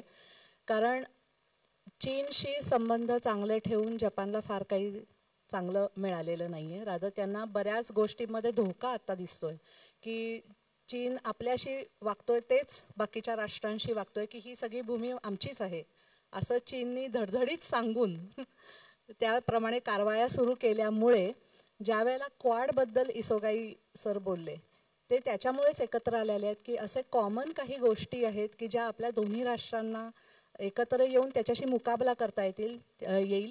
त्या दृष्टीने सुद्धा आपले हे संबंध म्हणजे मिलिटरी जॉईंट मिलिटरी एक्सरसाइजेस सुद्धा आपल्या दोन देशांच्या सोल्जर्सचे होतात. आता ही सगळी बॅकग्राऊंड दिली मी तुम्हाला की पूर्वीपासून कसे बुद्धिझम तिकडे गेला किंवा बौद्ध धर्म गेला किंवा ODA आपल्याला मिळतो, मदत मिळते इत्यादी इत्यादी. पण तरीही जपानमध्ये जर भारतीय मुलांची संख्या पाहिली जी शिकायला जातात तर टॉपमोस्ट कंट्रीज इथे तुम्हाला दिसतील. चायना 2021 सालची गोष्ट आहे, म्हणजे जेव्हा करोना चालू होता तेव्हा सुद्धा चायनाची चीनहून किती मुलं आली होती? 1,14,225 एवढा 255 एवढा प्रचंड आकडा आहे चीनी विद्यार्थ्यांचा. प्रत्येका ठिकाणी चीनी मुलं आहेत. पण कम्पॅरेटिव्हली तुम्ही पाहिलं तर व्हिएटनाम, नेपाळ हे किती छोटे छोटे देश आहेत, आपल्याच आसपासचे देश आहेत. पण तिथनं सुद्धा भरपूर मुलं जपानला जाऊन पुढचं शिक्षण घेतात. Advance technology, robotics, AI, ML जे जे हत्ते सरांनी विषय सांगितले त्या अक्षरशः प्रत्येका विषयामध्ये पुढे जाऊन शिकणारी मुलं दुसऱ्या देशांची आहेत. त्या तुलनेमध्ये भारतीय मुलं जपानला जातात का हा जर प्रश्न विचारला तर इथे तुम्हाला दिसणार नाहीच. भारत 14व्या स्थानावर आहे, फार खाली आहे. कारण आपल्याकडे फारशी कल्पनाच नाही की एवढं काही तिथे आहे, चांगली टेक्नॉलॉजी शिकायला मिळणारे, एवढ्या स्कॉलरशिप्स आहेत, एवढ्या इंटर्नशिप्स आहेत, याची कल्पनाच आपल्या लोकांना नाही आहे. तर जपान जरी छोटं राष्ट्र असलं तरी शिक्षण अतिशय उत्तम दर्जाचं तिथे मिळतं. तिथे 782 युनिव्हर्सिटीज आहेत, ज्याच्यातल्या 93 युनिव्हर्सिटीज नॅशनल आहेत, म्हणजे 93 ह्या पब्लिक युनिव्हर्सिटीज तुम्ही म्हणू शकता. 86 लोकल पब्लिक युनिव्हर्सिटीज आणि प्रायव्हेट युनिव्हर्सिटीजसुद्धा 600 आहेत. अर्थात प्रायव्हेट युनिव्हर्सिटीजमध्ये येणारा खर्च हा जास्ती असला तरी त्या लोकांना फंड्स अवेलेबल असल्यामुळे ते खूप वेगवेगळ्या प्रकारच्या स्कॉलरशिप्सही द्यायला तयार आहेत. म्हणजे असं नाही की तुम्ही लाखोवारी इथनं पैसे मोजूनच तिकडे जायला पाहिजे. हा महत्त्वाचा फरक आहे वेस्टर्न कंट्रीजमध्ये आणि जपानमध्ये. त्यांना एक स्वप्न आहे त्यांचं की ती सोसायटी 5.0, आता तर मला वाटतं 6.0 पण येऊ घातलं आहे. त्याचे डिटेल्स मला एवढे माहीत नाहीत कारण मी टेक्नॉलॉजी बॅकग्राऊंडची व्यक्ती नाही. पण त्यासाठी त्यांना रोबोटिक्स, AI, IoT ह्या सर्व क्षेत्रातले लोक पाहिजेत. त्याचबरोबर हे सांगायला मला आनंद होतो की ह्युमॅनिटीज आणि सोशल सायन्सेस याच्यातला फरक तुम्हाला माहिती आहे का दोन्हीमधला? आर्ट्समध्ये जेव्हा तुम्ही जाता शिकायला त्यावेळेला पुढे स्पेशलायझेशनला 2 भाग पडतात, एक सोशल सायन्सेस आणि एक ह्युमॅनिटीज. ह्युमॅनिटीज म्हणजे जिथे मानवी मन, मानवी विचार आणि समाज याचा संबंध येतो. आणि सोशल सायन्सेस म्हणजे त्याचा सायंटिफिक विचार, म्हणजे इकॉनॉमिक्स असेल, पॉलिटिकल सायन्स असेल असा. ह्युमॅनिटीजमध्ये वेगवेगळ्या लँग्वेजेस, सायकॉलॉजी हे सगळे भाग येतात. ह्या सर्व स्टुडंट्सना सुद्धा खूप मोठ्या प्रमाणावर तिथे स्कॉलरशिप्स मिळतात. आता इंटरनॅशनल स्टुडंट्स जास्तीत जास्त कशासाठी जपानला जातात तर ह्युमॅनिटीज, सोशल सायन्समध्ये आहेतच, तसेच इंजिनिअरिंगमध्ये पण खूप मोठ्या प्रमाणावर जातात. हे ओव्हरऑल म्हणते सगळ्या जगातनं जाणारे लोक. ह्या व्यतिरिक्त मेडिकल आणि इंजिनिअरिंगमध्ये तर भरपूर संधी आहेतच, त्याच्याबद्दल पण मी सांगणार आहे. थोडक्यात आपल्याला संधी कुठल्या आहेत अगदी पद्धतशीरपणे त्याच्याकडे बघायचं झालं तर एकतर हायर स्टडीज, तुम्ही तिथे विविध युनिव्हर्सिटीजमध्ये बॅचलर्स, मास्टर्स डिग्रीसाठी जाऊ शकता. त्यासाठी तुम्हाला फायनान्शियल असिस्टन्स मिळतो. जर तुमचा अकॅडमिक रेकॉर्ड उत्तम असेल आणि इंटरव्ह्यू छान झाला तर तुम्हाला स्कॉलरशिप पूर्णसुद्धा मिळू शकते, नाहीतर ट्युशन फीची मिळू शकते. एक्सचेंज प्रोग्राम्स तिथे बऱ्याच युनिव्हर्सिटीजची त्यांचे आहेत. ग्लोबल इंटर्नशिप प्रोग्राम्स आहेत, म्हणजे ministry of economics, trade and business industry, METI ज्याला म्हणतात, तर त्या मंत्रालयातर्फे विशेष करून फॉरेनर स्टुडंट्ससाठी इंटर्नशिप्स दिल्या जातात. 3 ते 6 महिने, 1 वर्षापर्यंतची इंटर्नशिप. म्हणजे तुम्ही इथे शिकल्यानंतर बॅचलर्स डिग्री घेताना किंवा त्या लास्ट इयरला असताना सुद्धा जपानला जाऊन तिथल्या कंपनीत काम करून अनुभव घेऊ शकता. ही फार महत्त्वाची गोष्ट आहे मला वाटतं, कारण ॲडव्हान्स टेक्नॉलॉजी तुम्ही प्रत्यक्ष हाताळता, त्याच्यावर काम करता. आता ह्या जपानी भाषा शिकण्यानंतरच्या येणाऱ्या काही संधी आहेत त्या म्हणजे हाय एम्प्लॉयबिलिटी. इथे जर आपण पाहायला गेलं तर प्रत्येकाला माहिती आहे की इंजिनिअरिंग फक्त डिग्री झाली म्हणजे झालं असं नसतं, कारण तुम्ही किती त्या क्षेत्रातले एक्सपर्ट होऊ शकलात त्या डिग्री होईपर्यंत, निदान तुम्हाला जे काही शिकवलं गेलं आहे त्याच्यात तुम्ही किती उत्तम शिकू शकलात हा तर एक भाग आहेच. पण आज इंजिनिअरिंग पदवी मिळाल्यानंतर सुद्धा फार काही उत्तम सगळ्यांना संधी मिळतात असं नाही. पण एक ॲव्हरेज कॉलेजमध्ये एका ॲव्हरेज स्टुडंटनी इंजिनिअरिंग पूर्ण केल्यानंतर जर त्याच्या बरोबरीने जपानी भाषा शिकली असेल तर त्याची मार्केट व्हॅल्यू प्रचंड वाढते. मी जेव्हा मार्केट व्हॅल्यू म्हणते त्यावेळेला मला अजिबातच कुठल्याही व्यक्तीला कमी लेखायचं नसून I am not treating people as commodity. पण अक्षरशः म्हणजे माझ्या डोळ्यासमोर हे घडलेलं आहे की 10 रेझ्युमे आहेत आणि एका रेझ्युमेमध्ये जर जॅपनीज येतंय एका ठराविक पातळीपर्यंत तर तो पटकन सिलेक्ट होतो कॅन्डिडेट. हे सत्य आहे आज. कारण जपानशी संबंध फक्त असे नाही तर बिझनेसही खूप वाढलेत. खूप कंपन्या म्हणजे आपल्याकडचे मोठे सगळे मल्टीनॅशनल कंपन्या तर आहेतच, पण आपल्याकडच्या सुद्धा TCS, कॉग्निझंट, इन्फोसिस, IBM या सर्व कंपन्यांना जपानी बिझनेससाठी वेगळ्या त्यांनी व्हर्टिकल्स निर्माण केल्या आहेत, वेगळी ऑफिसेस सेटअप केलेली आहेत आणि त्यांना बायलिंग्वल इंजिनियर्स लागतातच. मिनिस्ट्री ऑफ एज्युकेशन म्हणजे जपानची MEXT म्हणून आहे, त्यांच्यातर्फे काही स्कॉलरशिप्स दिल्या जातात. 1 वर्षाची स्कॉलरशिप फक्त भाषा शिकण्यासाठी, भाषा आणि संस्कृती शिकण्यासाठी. त्या व्यतिरिक्त अंडर ग्रॅज्युएट प्रोग्राम म्हणजे 12वी नंतर तुम्हाला जर जपानला जाऊन डिग्री घ्यायची असेल तर त्या 4 वर्षांच्या प्रोग्रामसाठी स्कॉलरशिप मिळते. पोस्ट ग्रॅज्युएशन प्रोग्रामसाठी स्कॉलरशिप मिळते. स्पेशलाइज ट्रेनिंग प्रोग्राम म्हणजे प्रोफेशनल जे कोर्सेस आहेत म्हणजे आर्किटेक्चर असेल किंवा अशा टाईप जे कोर्सेस आहेत त्याच्यासाठी वेगळ्या कॉलेजेसमध्येही ही स्कॉलरशिप मिळते. मात्र त्याच्यासाठी एंट्रन्स एक्झाम असते. म्हणजे जनरल एक इंटरव्ह्यू देऊन गेलं असं होत नाही. तुमची एंट्रन्स एक्झाम पद्धतशीरपणे घेतली जाते. काही ठराविक वेळेला जपान सरकार त्या एक्झाम्स घेत असतं. या व्यतिरिक्त डॉक्टरल आणि पोस्ट डॉक्टरल रिसर्चसाठी सुद्धा स्कॉलरशिप्स आहेत. त्यांच्या खर्चाने पूर्ण तुम्ही तिथे जाऊन रिसर्च करून परत येऊ शकता. टीचर्स ट्रेनिंग प्रोग्राम आहेतच. या व्यतिरिक्त हा एक खूप महत्त्वाचा इंटरेस्टिंग साकुरा सायन्स प्रोग्राम म्हणून, तुम्ही मॅक्झिमम लोक मला वाटतं सायन्सशी आहात ना, सायन्सची मुलं जास्ती आहेत तिथे. तर हायस्कूल स्टुडंट्स, हायस्कूल म्हणजे आपल्याकडे 10वीपर्यंत मानलं जातं पण परदेशामध्ये हायस्कूल म्हणजे 12वीपर्यंत असतं जनरली. तर आपलं म्हणजे ज्युनियर कॉलेज थोडक्यात. तर त्या लेवलला तुमचा एक्सचेंज प्रोग्राम घडवून आणला जातो. म्हणजे तिथली जपानमधली विद्यापीठं त्यांच्याशी तुमचं एक्सचेंज होतं. तुम्ही तिथे प्रत्यक्ष जाऊन 10-15 दिवस राहून तिथली सगळी व्यवस्था बघता, तिथलं शिक्षण अनुभवता, त्यांच्याशी इंटरॅक्शन करता. असा साकुरा सायन्स प्रोग्राम आहे. खूप इंटरेस्टिंग आहे. त्या व्यतिरिक्त तुम्हाला अर्थात जपानमध्ये साईट टूर वगैरे पण असतेच. या व्यतिरिक्त नवीन गेल्याच वर्षी डिक्लेअर झालेला आहे, त्याबद्दल मी इथे लिहिलं आहे की Indian university student invitation program जो आहे तो रिसर्च स्टुडंटसाठी आहे. म्हणजे पोस्ट ग्रॅज्युएशन MSc असेल, ME, MTech असेल, robotics, AI, engineering, natural sciences कुठेही तुम्ही पोस्ट ग्रॅज्युएशन करत असलात तरी ह्याच्यामध्ये भाग घेऊ शकता. जर कोणाला इंटरेस्ट असेल ह्याच्यात तर मला जरूर संपर्क करा, कारण माझे जपानच्या अनेक विद्यापीठांशी माझं संपर्क आहे, आमचं काम चालू आहे सध्या.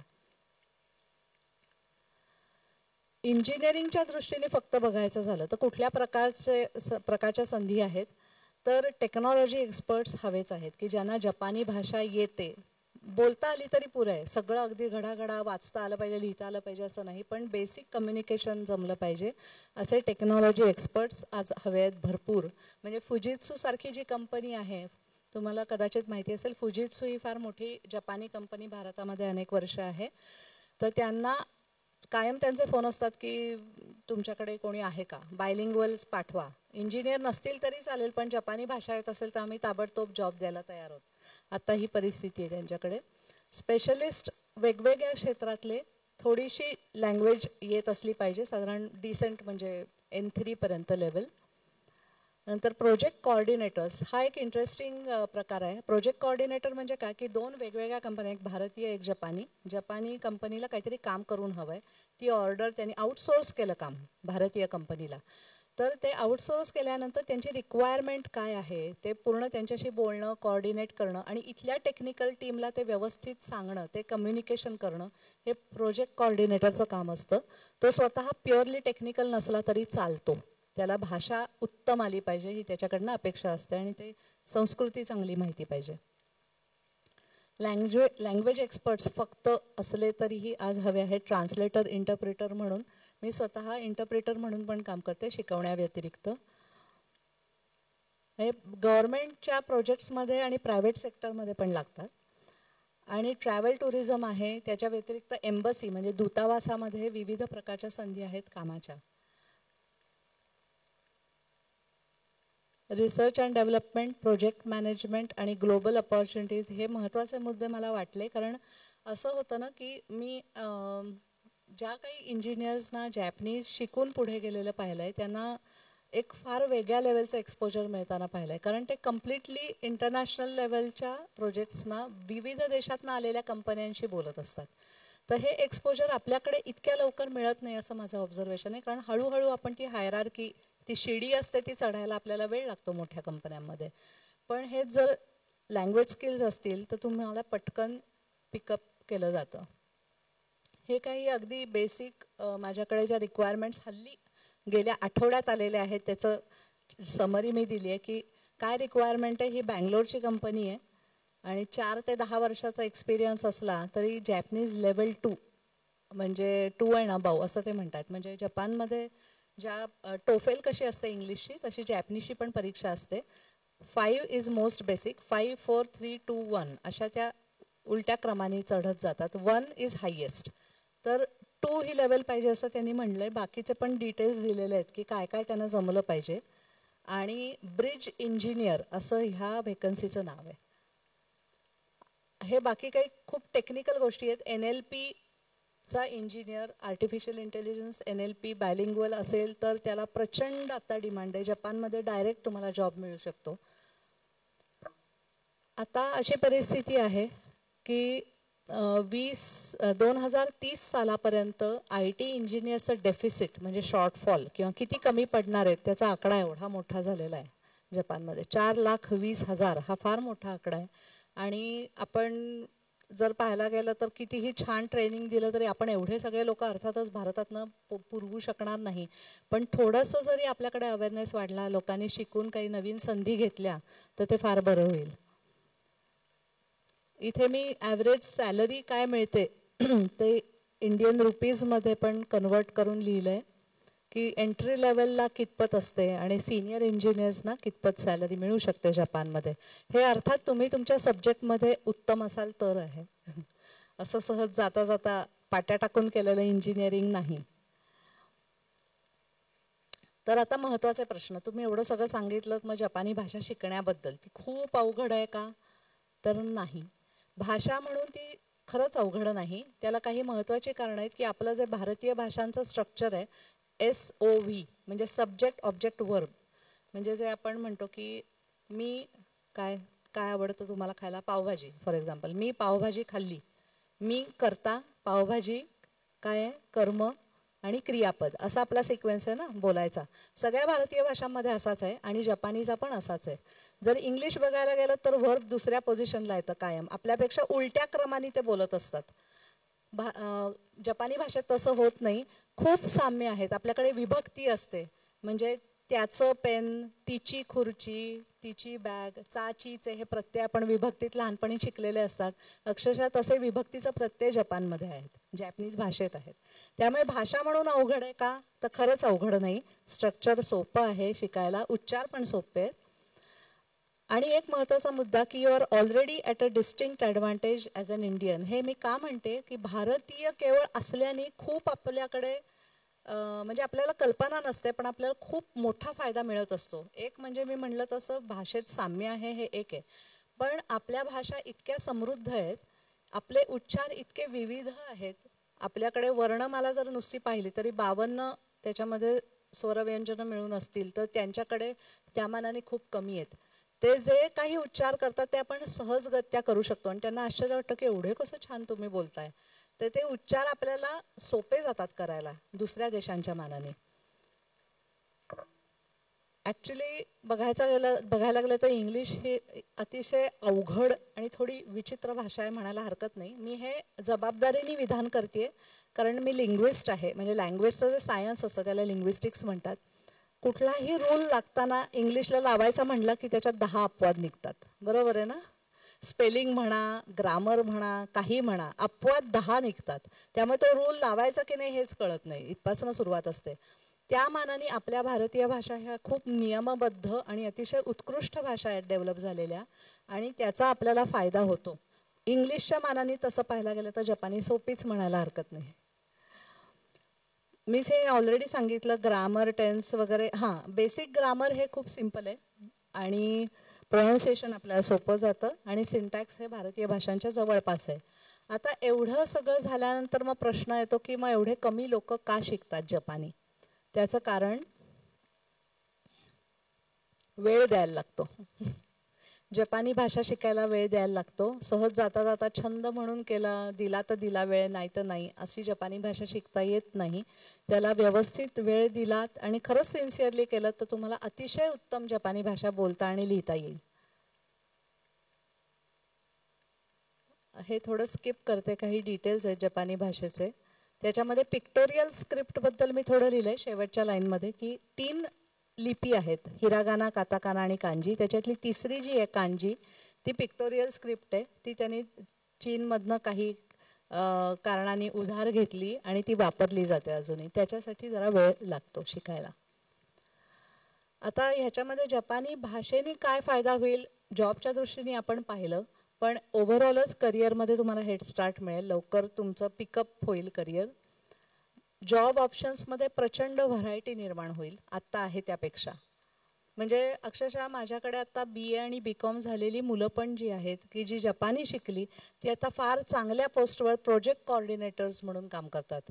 तर आपल्याला वाटतं तितकं भाषेचं महत्त्व कमी नाही आहे, ते फार मोठं आहे. कारण टेक्नॉलॉजी काय, सायन्स काय, ते एकमेकांना द्यायला घ्यायला भाषेशिवाय पर्याय नसतो. तुम्हाला ह्या जपानी भाषा शिकण्याच्या निमित्ताने एका नवीन आशियाई देश आणि त्यांच्या संस्कृतीची पण ओळख होईल. आणि तुमच्या हे फार महत्त्वाचं आहे, कारण इसोगाई सरांनी पण मला वाटतं सांगितलं की you should be always ready to talk about your own country. तुम्हाला तुमच्या देशाची, तुमच्या संस्कृतीची, भाषेची कितपत माहिती आहे हे फार उघड होतं आपण जेव्हा त्यांच्याशी बोलायला जातो. कित्येक वेळेला ते काही प्रश्न विचारतात की असं म्हणून, अरे हे मी विचारच केला नव्हता, हे मला माहितीच नाही, अशा अनेक गोष्टी आपल्याला लक्षात येतात. तर ह्या निमित्ताने, एक दुसरी भाषा शिकल्याच्या निमित्ताने आपण आपल्या देशाकडे, समाजाकडे एका वेगळ्या दृष्टीने बघायला लागतो, ते महत्त्वाचं आहे. आणि महत्त्वाचं म्हणजे बायलॅटरल रिलेशन्स, 2 देशातले संबंध ह्यांनी खूप सुधारणार आहेत. कारण जर यंग जनरेशन ही एकमेकांशी कनेक्ट झाली तर. याच्यात अजून एक इंटरेस्टिंग गोष्ट अशी आहे की पिक्टोरियल स्क्रिप्ट किंवा जपानी भाषा ही शिकताना असे अनेक स्टडी झाले की मेंदूचं कार्य खूप सुधारलेलं सायंटिस्टना लक्षात आलं. कारण पिक्टोरियल स्क्रिप्ट ही तुमच्या व्हिज्युअल मेमरीमध्ये खूप मोठ्या प्रमाणावर सुधारणा करते. आणि न्यूरो सायन्स आणि टेक्नॉलॉजीने हे सिद्ध केलं की असे कायम शिकत राहणारे लोक हे मेंटली खूप ॲक्टिव्ह राहतात कायम उशिरापर्यंत. या काही थोडक्यात गोष्टी की जपानी भाषा शिकायची तर बेसिक लेवल ही N5 असते, त्याला साधारण 170 अवर्स असं आम्ही धरतो.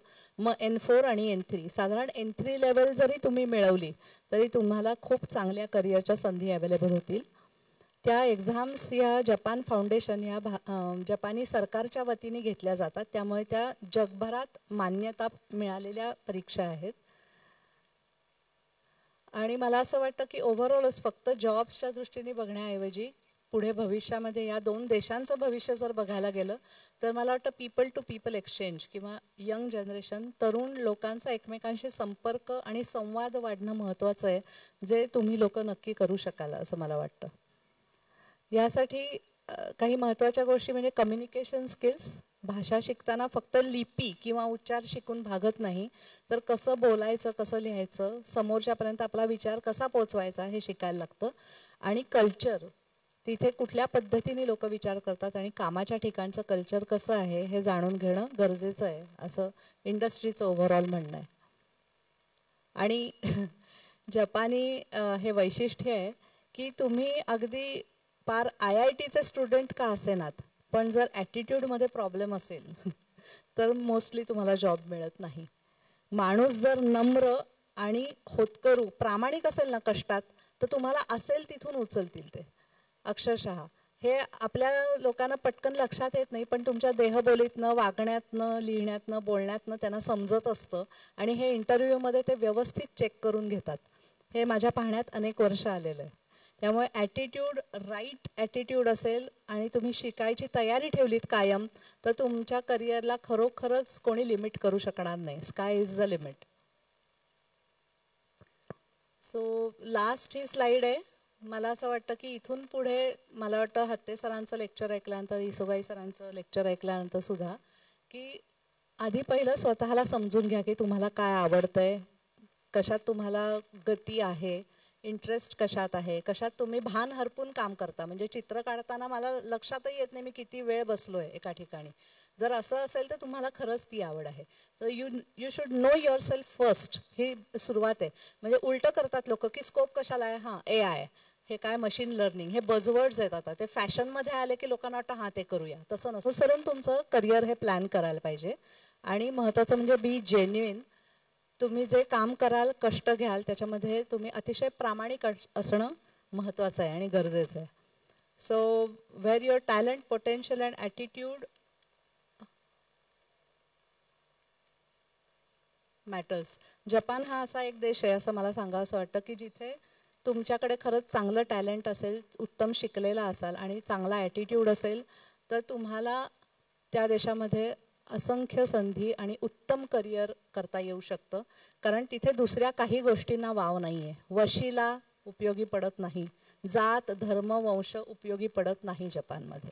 हे मला अतिशय इथे स्पष्टपणे नमूद करावं असं वाटतं. जर तुमच्याकडे तेवढी कपॅसिटी असेल, स्किल्स असतील, तर तुम्हाला उत्तम संधी मिळतील. धन्यवाद. Thank you ma'am. वेळेचा अभाव आहे त्यामुळे मी लवकरच आलो. काहींना जाण्याची घाई असेल, पोटात प्रचंड भूकही असेल, पण पोटात भूक असताना काही गोष्टी लवकर भेटतात. I will be taking only 10 minutes. मला दिलेला मुद्दा आहे opportunities in defence and merchant navy. माझा स्वतःचा मर्चंट नेव्हीमध्ये अनुभव आहे. तत्पूर्वी क्विक क्वेश्चन. इथे बसलेले किती विद्यार्थी, किती पालक असं मानतात की defence will be right career for her, him or their child? किती लोकांना डिफेन्समध्ये इंटरेस्ट आहे? Fair enough. साधारण 10%. मी फार वेळ घेणार नाही. जसं मी म्हटलंय, तुमच्या जेवणाच्या सगळ्यांच्याच आणि कार्यक्रम संपण्याच्या मध्ये मी उभा आहे. नाही, मर्चंट नेव्हीचं आपण घेऊयात थोड्या वेळाने. स्लाईड बंद ठेवली तरी चालेल. मला वाटतं स्लाईडला फार वेळ मिळणार नाही. I will be quick. डिफेन्समध्ये ज्यांना करिअर करायचं असेल त्यांच्यासाठी एक छोटासा मंत्र मी देतोय. तो म्हणजे PEDA. थोडक्यात मराठी भाषेत आपण म्हणू शकाल पेडा. तर this PEDA stands for P is physique. तुम्ही मनाने, शरीराने धडधाकट असलं पाहिजे.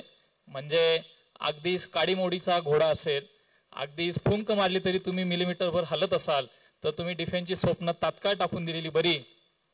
आणि मनाने तुम्ही असणं याकरता की तुम्हाला बऱ्याच अंशी तुमच्या परिजनांपासनं, घरापासनं दूर राहावं लागतं. त्यामुळे ज्यांना घराचे लळा आहे, ज्या आईवडिलांना आपल्या मुलाबरोबर अतिशयोक्तीचं प्रेम आहे की एक वेळ करिअर नाही झालं चालेल पण मुलगा किंवा मुलगी जेव्हापासनं दूर नको, अशाही मुलांनी तात्काळ डिफेन्सचं स्वप्न टाळलं तर चालेल. आणि हाच नियम मर्चंट नेव्हीलाही लागू होतो. तो P stands for physique and that P itself stands for passion. तुमच्यामध्ये ती दुर्दम्य इच्छाशक्ती, द बर्निंग डिझायर असल्याशिवाय तुम्ही डिफेन्स किंवा डिफेन्स रिलेटेड कुठलंही करिअर योग्यरीतीने करू शकणार नाही. The next is E and that E stands for educational qualification. मी कितीही धडधाकट आहे, माझ्यामध्ये कितीही एनर्जी आहे, पण मी जर 10वी फेल असेल, मी जर 11वी फेल असेल, 12वी फेल असेल, तर कदाचित कोणतंही डिफेन्स सेक्टर मला ऍक्सेप्ट करणार नाही. भारतामध्ये साधारणपणे 3 डिफेन्स सेक्टर असतात जे आपल्या सगळ्यांना माहिती आहे. First army, navy, air force. यामध्ये जाण्याचे मार्गही आपल्याला माहित आहेत. आपण NDA थ्रू जाऊ शकतो. NDA मध्ये स्टॅटिस्टिक्स शोज साधारण दरवर्षी 2 ते 5% विद्यार्थीच फक्त NDA क्लिअर करतात आणि पुढे जातात. त्यामुळे NDA मधनं आपण जर इंडियन डिफेन्स सर्व्हिसमध्ये जाऊ शकलो नाही तर करिअर होत नाही, किंवा आपण करिअरमध्ये मागे पडलो, आपण फेल झालो असं काही मानण्याचं कारण नाही. कारण की तुम्ही ग्रॅज्युएशनला जेव्हा जाता, स्पेशली इंजिनिअरिंग, त्याचबरोबर नॉन इंजिनिअरिंग मध्ये सुद्धा डिफेन्समध्ये जाण्याचे बरेच मार्ग असतात. CDS कंबाईन्ड डिफेन्स सर्व्हिसेस हा जो एक उत्तम मार्ग आहे, त्या थ्रू तुम्ही डिफेन्समध्ये एंट्री करू शकतात. त्याचबरोबर फार कमी लोकांना माहीत असलेला, दुर्दैवाने मी माझ्या मागच्या 12 वर्षामध्ये जे काही बघितलं, 12 वर्षामध्ये मी merchant navy, corporate relations, corporate communications या विविध क्षेत्रांमध्ये काम केलं. महाराष्ट्रीयन लोक, हे ऐकायला थोडंसं वाईट वाटेल, विचित्र वाटेल, महाराष्ट्रीयन लोक जरा आताताई असतात. फार जास्त जिव्हाळा असतो, जो कधी कधी करिअरला घातकही ठरतो. आपण आपल्या मुलांना मुलीला जोपर्यंत त्यांच्या स्किल सेटनुसार बाहेर जाऊ देऊ शकत नाही, तोपर्यंत करिअरमध्ये फार काही होऊ शकणार नाही. साधारणपणे साऊथ इंडियन, साऊथकडचा भाग आणि नॉर्थ इंडियन, नॉर्थकडचा म्हणजे आपण थोडं मध्यात येतो, तर आपल्या वरचे आणि आपल्या खालचे राज्यामधले बरेचसे विद्यार्थी पिढ्यानपिढ्या म्हणजे त्यांचे पंजोबा, आजोबा, वडील, काहींचे आई सुद्धा, मामा, काका, भाऊ, चुलत भाऊ, मावस भाऊ, यू नेम इट, आणि प्रत्येक रिलेटिव्ह हा डिफेन्स किंवा पॅरा डिफेन्स सर्व्हिस मध्ये असतो. सो दॅट वर्स एज्युकेशनल क्वालिफिकेशन. PCM जनरली तुम्हाला चांगलाच करायचा आहे. Bare minimum is 60%. बट तिथे न थांबता आपला PCM आणि ओव्हरऑल स्कोर 80% अबव कसा जाईल याकडे सगळ्यांनी लक्ष द्यायचं. Next is D, and that D is nothing but discipline. Self discipline rather I will say. स्वयंशिस्त ही अत्यंत महत्वाची आहे. मी मर्चंट नेव्हीमध्ये फार कमी वेळ कार्य करू शकलो, पण आजही माझ्या अंगवळणी पडलेल्या काही सवयी, अगदी पहाटे उठण्यापासून वाचन, लिखाण, मनन, चिंतन, स्वतः शिस्तप्रिय राहणे, स्वतःच्या तब्येतीची काळजी घेणे, डोक्यांना कलर काळा केला म्हणून कोणीही तरुण दिसत नाही. वयाच्या 34व्या वर्षी आज मी तुमच्या पुढे उभा आहे. एका प्रतिष्ठित संस्थेमध्ये मी व्हाईस प्रिन्सिपल म्हणून कार्य करत आहे. आजही मला पहाटे उठल्याशिवाय चैन पटत नाही. मी स्वतःचं रुटीन व्यवस्थित फॉलो करतो. तर ते डिसिप्लिन तुम्हाला फक्त करिअर बनवण्यासाठी महत्वाचं येत नाही, आयुष्याची ते एक तिजोरी होऊन जाते, एक पुंजी होऊन जाते. And next A, peda, PED, that A, as Dr. Mansi even mentioned, that A stands for attitude. Attitude म्हणजे भास मारणे नव्हे बरं का. म्हणजे आपण सहज म्हणतो याच्यामध्ये खूप ॲटिट्यूड आहे बाबा, असा भास मारण्याचा ॲटिट्यूड नाही. डिफेन्समध्ये देशभक्तीसाठी, समाज उन्नतीसाठी, समाज प्रेमासाठी जाऊन झोकून देण्याची तयारी जोपर्यंत राहत नाही, तोपर्यंत तुमचा ॲटिट्यूड योग्य मानला जात नाही. तर हा छोटासा मंत्र मला द्यायचा होता. वेळेचा अभाव आहे, त्यामुळे मला फक्त खरं तर घायाळ सर तुम्ही आहातच इथे. ह्या कार्यक्रमाचं नाव खरं करिअर मंत्र आहे, छान आहे, बट जर मराठी त्याला म्हणायचं झालं, मला वाटतं जर कर्मचारी वर्ग इथं चेअर जर टाकू शकला आणि पाहुणे जर मंचावर येऊ शकले, तोपर्यंत मी संपवेलच. त्या कार्यक्रमाचं नाव खऱ्या अर्थाने सावध ऐका पुढल्या हाका असं पाहिजे होतं. हे ऐकलंय कोणी?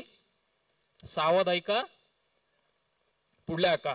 येणाऱ्या भविष्यामध्ये, निकटच्या भविष्यामध्ये जे 12वीत आहेत, 11वीत आहेत, 10वीत आहे, किंवा त्यांचा लहान भाऊ, लहान बहीण यांना सुद्धा करिअर करायचं आहे, आपला रडार, जसा प्रकारे एखादा इंडियन एअरफोर्सचा रडार नेहमी ऍक्टिव्ह असतो, आपला रडार ऍक्टिव्ह असावा.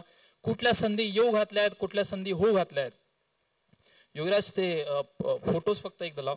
मी काही फोटोज तुम्हाला दाखवतो. रिसेंटली, अगदी म्हणजे आत्ताच, परवाच इंडियन इन्स्टिट्यूट ऑफ टेक्नॉलॉजी बॉम्बेमध्ये सेमीकंडक्टर ह्या विषयावर एक राष्ट्रीय स्तरावरची रिसर्च समिट झाली. हे तो डावीकडचा जो आहे तो मी आहे. आता हे मी तुम्हाला फोटो दाखवण्याचा उद्देश माझी पब्लिसिटी म्हणून तुम्हाला मला सांगायचं आहे की व्हॉट इज पोटेन्शियल, पुढच्या हाका काय आहेत. मी कुठल्याही एका इंजिनिअरिंग ब्रांचचं प्रमोशन करण्यासाठी इथे नक्कीच उभा नाही. माझ्या सोबतील उभे असलेले Shri Rajesh Nair, senior vice president of technology and invention, Tata electronics. Bharat जगामध्ये 7वा असा देश बनायला जात आहे. सर तुम्ही प्लीज बसा. मॅम, सर तुम्ही वरती या, माझं होतं चाललंय. मॅम तुम्ही या. भारत जगामध्ये 7वा असा देश बनायला जात आहे जे स्वतःचं semiconductor. By the way, what is semiconductor? I don't need definition. What is layman's term? Semiconductor शब्दाचा अर्थ काय? आपल्याला काय माहिती आहे सेमीकंडक्टर बद्दल? चीप. पण ती चीप एवढी चीप नाहीये, ही इतकी महागडी वस्तू आहे. म्हणजे साधारण टाटा इलेक्ट्रॉनिक्सने 800 करोडचं बजेट ठेवून चाललेत फक्त पहिली 4 वर्ष ट्रायल घेण्यासाठी आणि कदाचित फेल होण्यासाठी. रतनजी टाटा, लेट रतनजी टाटा, म्हणजे एक महान आत्मा होते, त्यांनाच खरं महात्मा म्हणायला हवं. त्यांनी त्यांच्या शेवटच्या काळामध्ये प्रचंड काम केलं की भारताला आत्मनिर्भर बनायचं असेल तर आपण जो अवेअरनेस घेतोय, जी घोषणाबाजी करतो ते एक वेळेपर्यंत ठीक आहे, बट जर खरंच करायचं असेल तर काय करावं लागेल. कोविडच्या काळामध्ये भारताच्या लक्षात आलं आपली डिपेंडन्सी चीप ह्या विषयावर इतकी होती आणि ती इतकी महाग ठरली. प्रचंड आता ताई किमतीमध्ये चायनाने आणि तैवानने आपल्याला त्या चीप विकल्या. चीप ही आपल्या आज जीवनाचा एक मूलभूत घटक झाला. तुमच्याकडे असलेला मोबाईल, तुमच्याकडे असलेलं स्मार्ट वॉच, तुमच्या घरात असलेला टीव्ही, ही LED, तुमच्याकडे असलेली car, bike, you name any electronic gadget, without that chip, त्या सेमीकंडक्टर ह्या विषयाशिवाय ती पूर्ण होऊ शकणार नाही. खरं तर आजच्या युवा पिढीने आपण सगळ्यांनी म्हणजे जगामध्ये प्रचंड अराजकता माजलेली असताना जेव्हा भारताकडे एका आशेचा किरण म्हणून बघितला जातंय, त्यामुळे म्हटलं की आपण ह्या पुढच्या हाका सावध ऐकल्या पाहिजेत. पुढचे, अच्छा तू पुढे गेलास का ऑलरेडी? मला वाटतं दुसरा पिक्चर हाच होता का? हा, he is mister Ashish Karla. He is again senior vice president of L&T semiconductor. Next, ते मधली व्यक्ती जी डाव्या हाताला आहे त्यांचे मित्र आहेत ते मला माहित नाही, पण ती जी कडेची व्यक्ती ज्यांनी मोदी जॅकेट घातलं आहे ती व्यक्ती आहे मिस्टर कश्यप. हे आहेत अप्लाइड मटेरियल्स USA याचे इंडियन माणूस. USA मध्ये सिनियर मॅनेजर आहे innovation and invention.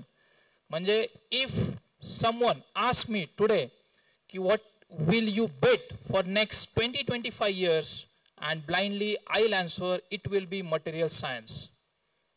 Me mechanical engineering म्हणत नाहीये, मी आर्टिफिशियल इंटेलिजन्स म्हणत नाही, मटेरियल सायन्स.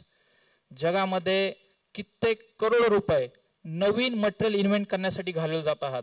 आणि मटेरियल काय हे सांगण्याची तुम्हाला गरज नाही. अगदी प्लास्टिक पासून तुम्ही बसलेल्या असेल त्या कुशन पर्यंत ही प्रत्येक गोष्ट मटेरियल जी आपल्या डोळ्यांना दिसते, जी आपण हाताने स्पर्श करू शकतो, आपण अनुभवू शकतो, ती प्रत्येक गोष्ट मटेरियल आहे. तो I will bet on material science. आणि जगामध्ये एकमेव कंपनी अप्लाइड मटेरियल, ज्याला AMAT म्हणतात, त्याचा सिनियर मॅनेजर इनोव्हेशन इन्व्हेन्शन हा भारतीय माणूस आहे. याने मेटॅलर्जिकल इंजिनिअरिंग केलंय, जे हाते सर त्यांच्या स्लाइडमध्ये सांगितलं. त्यामुळे सगळ्यांनी मेटॅलर्जिकल इंजिनिअरिंग करा आणि अप्लाइड मटेरियल सिनियर मॅनेजर व्हा असं मी काय म्हणत नाहीये. तुम्ही स्वतःची पॅशन ओळखा, तुम्ही स्वतःची आवड ओळखा. जेव्हा कश्यप याने मटेरियल सायन्स मेटॅलर्जी केला तेव्हा मटेरियलर्जी आणि मटेरियल सायन्सला 0 महत्व होतं. म्हणजे मुळात स्कोप हा शब्द इतका वाईट आहे, प्रचंड वाईट शब्द आहे. म्हणजे आपण जे म्हणतो ना, आता कोणाचं विचारलं ना की सध्या कशाला स्कोप चाललाय, आपण म्हणजे थोडक्यात असो, कांद्याला भाव किती, कुठल्या पिकाला भाव आहे मी ते पेरतो बाबा, असं काही असतं ना गावाकडे. म्हणजे मग कम्प्युटरला सगळे कम्प्युटरच्या मागे. म्हणजे आर्टिफिशियल इंटेलिजन्सच्या मागे इतकं डोळे झाकून आपण लागलोय की नॅचरल इंटेलिजन्स आपण विसरून गेलोय. देवाने दिलेली बौद्धिक क्षमता हीच आपण विसरलोय. खऱ्या अर्थाने म्हणजे विद्यार्थी, सर मी थोडक्यात मांडतो, विद्यार्थी हा विद्येचा पुजारी असतो. म्हणजे विद्या हेच त्याच्या जीवनात अर्थ आहे. विद्या सरस्वती, बरं का, म्हणजे विद्या कुठं मुलीचं नाव नाही, सरस्वती. ती विद्याचं अर्जन करणे आणि त्यातनं अर्थार्जन करणे, समाजासाठी काहीतरी करणे, तो विद्यार्थी. आचार्य चाणक्य विद्यार्थ्याची डेफिनेशन फार छान सांगता, मी थोडक्यात मांडतो. काक चेष्टा बको ध्यानम श्वान निद्रा तथैवच. काय म्हटलंय? काक चेष्टा बको ध्यानम श्वान निद्रा तथैवच अल्पोपहारी गृहत्यागी विद्यार्थी पंचलक्षणम. विद्यार्थ्याची 5 लक्षणं कुठली आहेत? काक चेष्टा. काक म्हणजे कावळा, चेष्टा म्हणजे जाणून घेण्याची इच्छा, क्युरिओसिटी. आपल्या लहानपणी ती गोष्ट होती माहिती आहे ना, की एका कावळात आणलेला असतो, रांजण असतो. रांजण बऱ्याच लोकांना माहित नसतं, हल्ली आरोच्या जमान्यात रांजण हरवलाय. असं जमिनीत गाडलेला फार मोठा माठ असायचा, त्याच्यामध्ये फार खोलात पाणी असतं, त्याला ताण लागते आणि मग तो बेचैन होतो. आता हे करायचं कसं? त्याला जवळ माती दिसते, त्यातला खडा तो टाकतो, पाणी उडतं, बेवान्स इफेक्ट आणि ते पाणी उडताना लक्षात का अरे हे शक्य आहे. मग तो सगळे खडे टाकत सतत प्रयत्न करतो आणि पाणी वरत त्याची ताण भागते. हा नुसता गोष्टीचा विषय जरी असला, यातनं प्रेरणा घेण्यासारखी. काक चेष्टा. बको ध्यानम. बको म्हणजे बगळा. बगळा जेव्हा मासा पकडायचा असतो तेव्हा कुठलीही आता ताई धडपड करत नाही, फक्त लक्ष ठेवून असतो. योग्य संधी आली की त्यावर धरपकड करायची. बको ध्यानम. श्वान निद्रा तथैवच. श्वान म्हणजे कुत्रा. म्हणजे तुम्ही असं मला गुंजाळ सांगायला कुत्र्यासारखी तांगड्यावर करून झोपा जेव्हा घरी जाऊन, सरच तुम्हीच बोलले होते, हे विद्यार्थ्याचं लक्षण आहे. श्वान निद्रा म्हणजे मी जर तुम्हाला विचारलं गाडीमध्ये ब्रेक का असतो, तर तुम्ही म्हणणार गाडी थांबवण्यासाठी नाही, गाडी जोरात, गाडी वेगात नेण्याचा कॉन्फिडन्स तुम्हाला तेव्हाच येऊ शकतो जेव्हा तुमच्या गाडीला ब्रेक असेल. तसं श्वान निद्रा. कुत्र्याला कुठलीही गोष्ट, साधा कागद जरी हल्ला तरी त्याची झोप उडते. विद्यार्थ्याची झोप अशी हवी. आमचं मात्र उलट आहे. आणि पुढे काय सांगतात? अल्पोपहारी, कमीत कमी जेवण, गरजेपुरतं आणि गृहत्यागी. म्हणजे ज्याची घर सोडण्याची इच्छा आहे, ज्याची परिजनांना सोडण्याची इच्छा आहे, त्यांना विसरायचं नाहीये, आई वडिलांचा त्याग करायचा नाहीये, घर सोडण्याची इच्छा आहे, असा विद्यार्थी खऱ्या अर्थाने विद्यार्थी असतो, असं आचार्य चाणक्यांनी तेव्हा सांगितलंय. आमचं वेगळं आहे. आमचं काय ती चेष्टा, चेष्टाच चेष्टा. म्हणजे अभ्यासाच्या वेळी सुद्धा मित्रांची चेष्टा, वर्गातही सरांची चेष्टा, चेष्टाच चेष्टा. बको ध्यानम नाही. आम्ही काय बकवास ध्यानम, OTT, नेटफ्लिक्स, हॉटस्टार, एनिथिंग. म्हणजे काल मी 30 तास हे बघितलं, आज कसं अजून एखादा 36 तास प्रोग्राम फास्ट फॉरवर्ड करून संपवेल यावर आमचं ध्यान आहे. त्यानंतर श्वान निद्रा. श्वान निद्रा नाहीये, भरपेट निद्रा, निद्राच निद्रा. म्हणजे इतकी निद्रा की नशात चढून गेलाय. पुढचं काय? अल्पोपहारी. म्हणजे किती वाईट आहे. आता इथं बघितलं, प्रत्येकाने स्वतःकडे जाऊन घरी जाऊन बघायचं आपली ढेरी किती पुढे आली आहे. आम्ही अल्पोपहारी नाही, आम्ही ढेरोपहारी झालोय. ढेरी प्रचंड पुढेपर्यंत आहार, म्हणजे रात्री डुलकी लागेपर्यंत जेवण. आणि आई वडिलांना वाटतं, जसं हत्ते सरांनी पिंट्याने गाण्यात सांगितलं, मना पिंट्याला अभ्यास करी राही ना, मला जरा जरा येते. मग आई वडिलांना वाटतं, बापरे काय रात्रभर लाईट चालू होता, फक्त बीज जळतंय तुमचं. पिंट्या निवांत झोपलाय, ढेरोपहारी होऊन झोपलाय. आणि काय शेवटचं? गृहत्यागी. आम्ही गृहप्रेमी आहेत. आम्हाला एवढा लढा आहे की म्हणजे अगदी ग्रॅज्युएशन होत होतं तरी आम्ही सगळं आई वडिलांकडूनच एक्सपेक्ट करतो की आईने, म्हणजे आम्हाला आमचा रुमालही सापडत नाही. असा विद्यार्थी, असा युवा देशाला पुढे नेऊ शकणार नाही. वेळेचा अभाव आहे, मला कल्पना आहे. खरं तर मंचावर बसलेले लोक हे मंचपीठ नाही, हे ज्ञानपीठ आहे. म्हणजे या सगळ्यांचं जर वर्णन करायचं झालं तर थोडक्यात ते असं मांडता येईल: उद्यमः साहसम धैर्यम. उद्यमः, सगळ्यांनी माझ्या मागे म्हणायचं, उद्यमः साहसम धैर्यम बुद्धी शक्ती पराक्रमः षडेते यत्र वर्तन्ते तत्र देव सहाय्य कृता. वेळ जर मिळाला ना तर हे नका म्हणू, आता वेळ जर मिळाला ना संस्कृतचं थोडं थोडं अध्ययन करा. संस्कृत ही खूप छान भाषा आहे. हा, म्हणजे 12वीत फेल होईपर्यंत संस्कृतमध्ये काय मास्टर होऊ नका, पण संस्कृत भाषा शिकल्याने, जसं मानसी मॅमने जापनीज बद्दल सांगितलं, इसोगे सरांनी, एक वेगळी कंपनी तुमच्यात तयार होतात, तुमच्या सात्विकतेचा भाव येतो, तुमची स्मरणशक्ती वाढते. हे सायंटिफिकली प्रूव्ह झालेलं आहे. ह्या मंचाचं वर्णन मी जे केलं ते आहे उद्यमः, उद्यम, उद्योजकता, साहसम धैर्यम, साहस, धैर्य याचं प्रतीक म्हणजे आपल्या पुढे बसलेले रामकृष्ण घायाळ सर. अत्यंत हलाखी आणि गरिबीच्या परिस्थितीत सुरू केलेला त्यांनी हा प्रवास, त्यांचा सुरू झालेला हा थोडासा कष्टाचा प्रवास, संघर्ष ते सद्भावना इथपर्यंत आज येऊन पोहोचलेला आहे. म्हणजे तुम्हाला वाटत असेल की रामकृष्ण सरांचा खरा पॅशन, खरा पेशा हा शिक्षण व्यवसाय आहे, तर तुम्ही आम्ही चूक आहोत. ते चांगले शिक्षक आहेत आणि जोपर्यंत शिक्षक हा त्यांचा पेशा असेल सर, तोपर्यंत तुम्ही यशस्वी होणार आणि तुम्हाला यश मिळत राहणार याची मला खात्री आहे.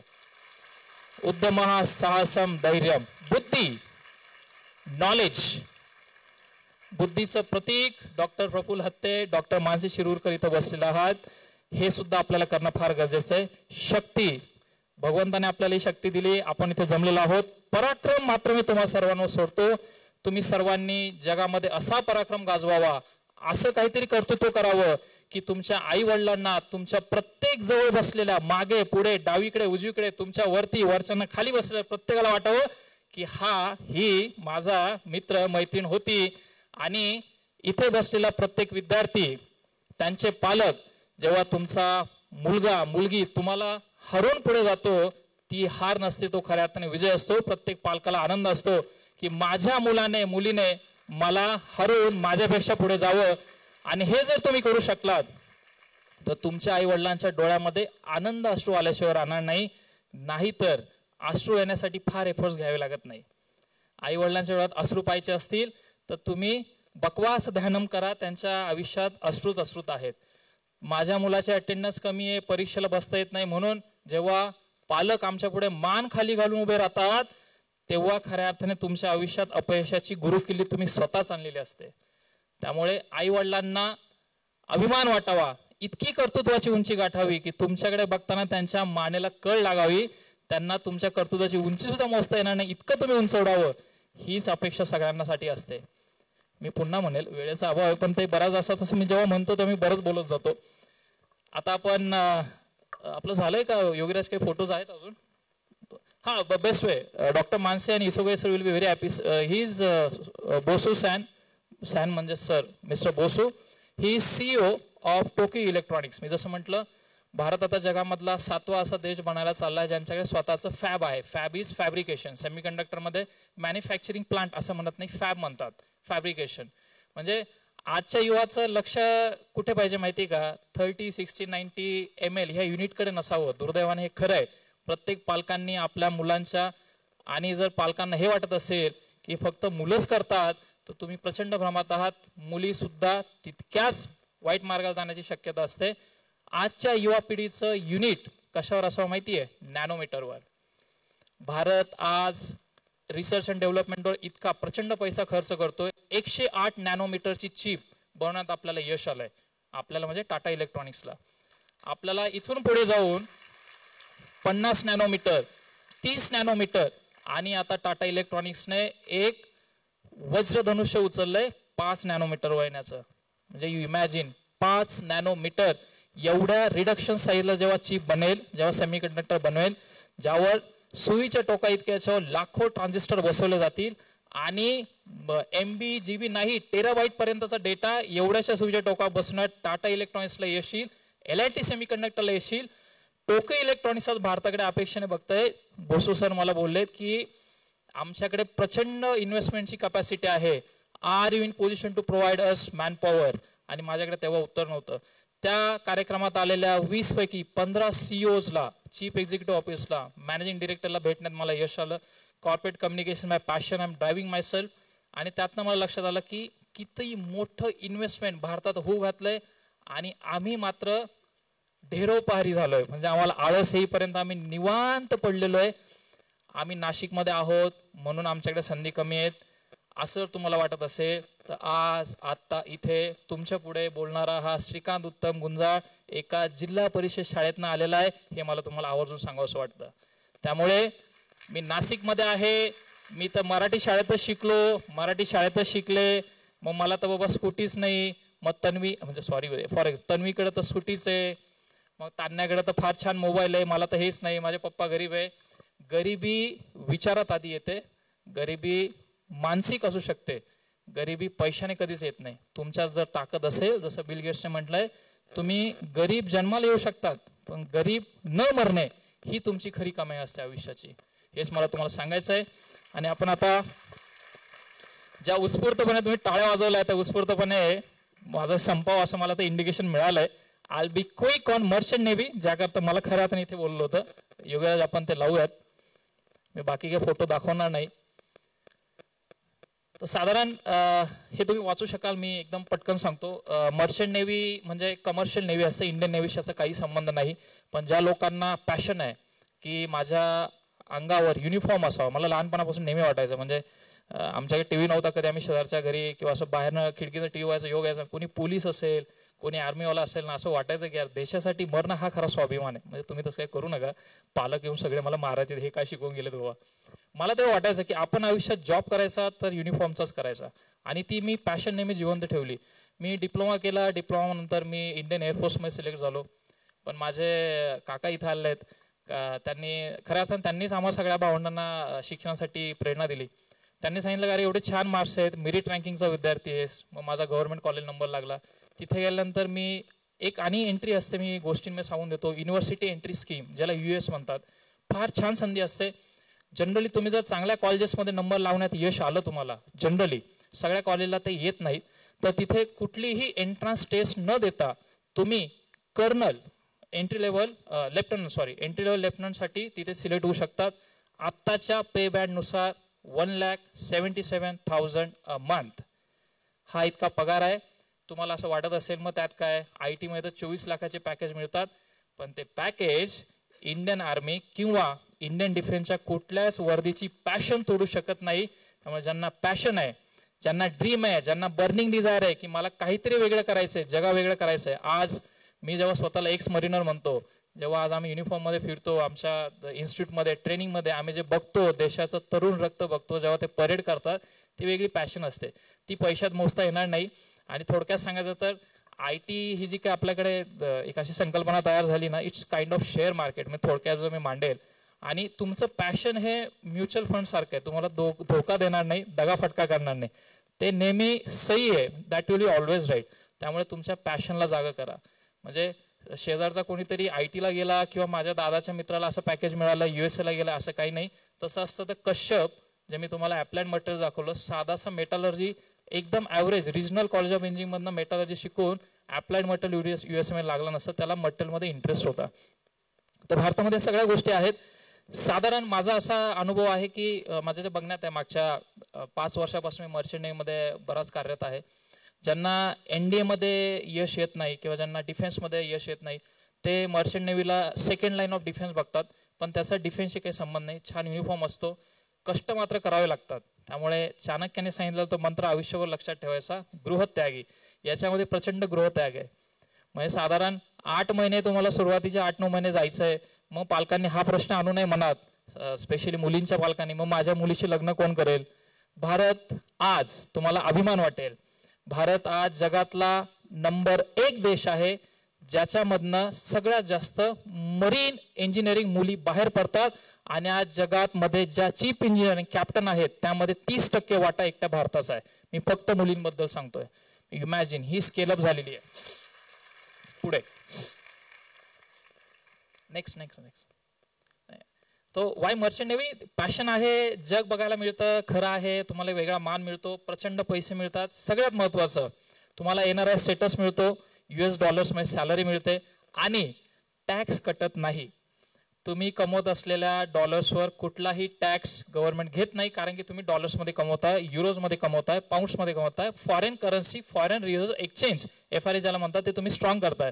त्यामुळे गव्हर्नमेंट ते बूस्ट करतं. नेक्स्ट आपण पटपट जाऊया. साधारण 2 डिपार्टमेंट असतात मर्चंट नेव्हीमध्ये, डेक अँड इंजिन. म्हणजे तुम्ही असं थोडक्यात समजा, डेक काइंड ऑफ ड्रायव्हिंग, जे शिप चालवण्याचं बघतात, नेव्हिगेशन, आणि इंजिन जे इंजिन चालू ठेवण्याचं बघतात, nautical science and engine side, जे इंजिनचा मेंटेनन्स बघतात. नेक्स्ट पुढे जाऊयात आपण. हे महत्वाचं असेल, how to apply. Director general of shipping, DGS ज्याला म्हणतात, मिनिस्टर ऑफ शिपिंगच्या अंडर असलेली स्टॅच्युटरी बॉडी. ते भारतामधल्या सगळ्या मरीन इंजिनिअरिंग कॉलेज, ज्याला MTIS म्हणतात, मॅरीटाईम ट्रेनिंग इन्स्टिट्यूट, यांच्यावर कंट्रोल ठेवते. तुम्हाला त्यांची मर्चंट नेव्ही CET द्यावी लागते. साधारणपणे मार्चच्या आसपास त्याचं नोटिफिकेशन निघतो, तुम्हाला तुमच्या चॅनलमधनं कळतो. आपल्याकडे अवेअरनेस फार कमी आहे. जेव्हा मी गेलो तेव्हा नाशिकमधनं, कॅन इमॅजिन, नाशिकमधनं अवघा एक चीफ इंजिनियर मला फायनल इयरला असताना शोधून सापडले होते. तेव्हाही ते गुजरातला कुठे सेलिंग करत होते. आता बऱ्यापैकी अवेअरनेस आहे, पण अजूनही नाशिकमधनं म्हणावी तशी स्ट्रेंथ काही आलेली नाहीये. मुळात महाराष्ट्रातच नाहीये, दुर्दैवाने. नेक्स्ट, यामध्ये महत्वाचं मी तुम्हाला सांगायला विसरलो, पासपोर्ट फार महत्वाचा आहे.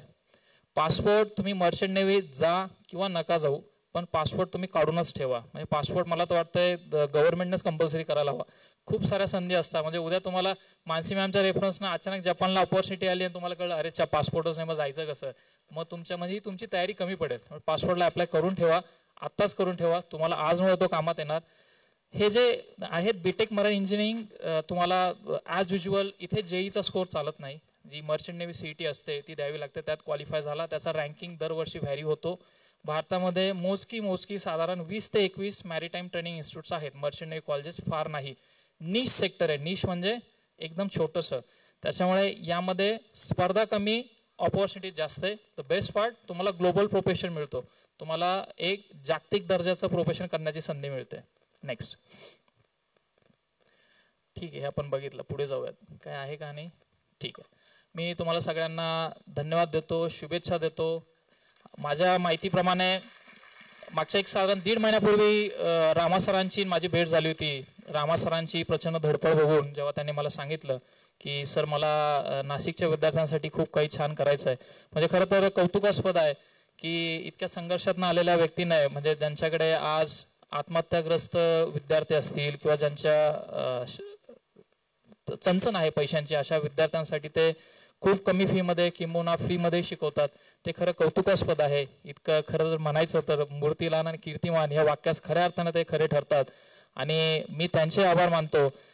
मी स्वतः जन्मभूमी नाशिक, कर्मभूमी पुणे, त्यामुळे मी खरं मध्यस्थी म्हणून मला खऱ्या अर्थाने इथे कार्य करण्यास संधी मिळाली. हा पुण्ययोग होता मुलांपर्यंत चांगल्या गोष्टी पोहोचवणे, डॉक्टर हत्ते, डॉक्टर शिरूरकर यांना पुण्यावरनं आणणे आणि जन्मभूमी आणि कर्मभूमीचा हा एक छान संगम घालण्याची संधी मला इथे मिळाली.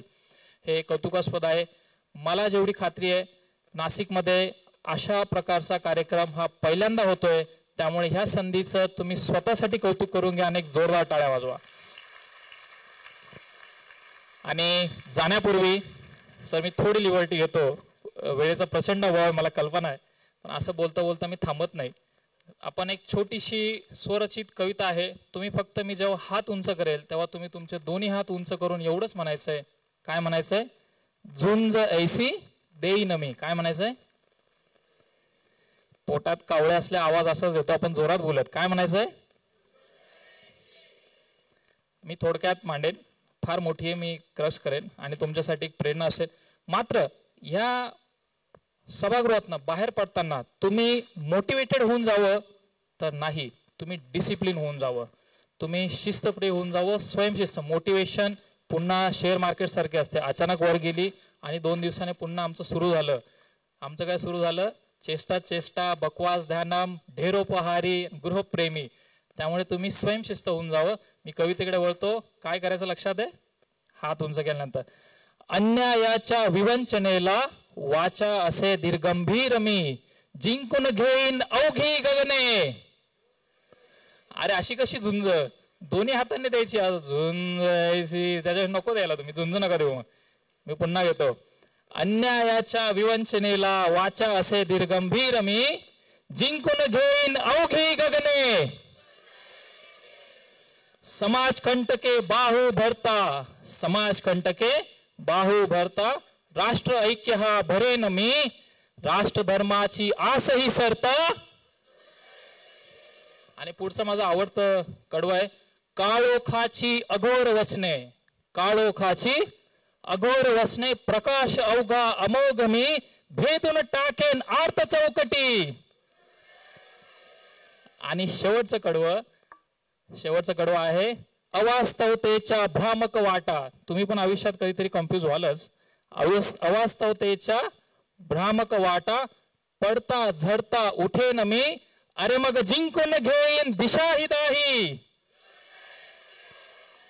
मी थांबतो आणि खरंच थांबतो. वरचा उत्साह फार प्रचंड आहे. त्यांच्या पोटात किती कावळे ओरडतायत, म्हणजे मी त्यांना काकचेष्टा करायला लावली होती, त्यांनी भोजन चेष्टा करून टाकली. जाण्यापूर्वी तुमची एनर्जी आणि एक छोटा संदेश, मतदान होऊ घातलंय, फक्त त्या शब्दाचा अर्थ नीट लक्षात घ्या. ते मतांचं दान आहे, मतविक्रीला बळी पडू नका.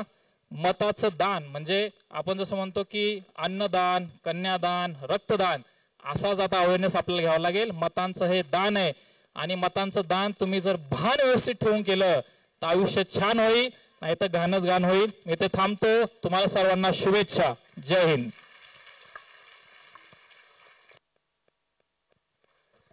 शेवटचे 5 मिनिटं जागेवरनं कोणी उठणार नाहीत, जागेवरनं कोणी उठणार नाहीत. आजच्या या कार्यक्रमासाठी आपणास लाभलेले प्रमुख वक्ते होते सर इसोगई. काही अर्जंट आलेल्या मीटिंगमुळे त्यांना आपल्यापर्यंत पोहोचता आलं नाही, पण झूम मीटिंगद्वारे अतिशय चांगलं असं मार्गदर्शन त्यांनी आपणास केलं.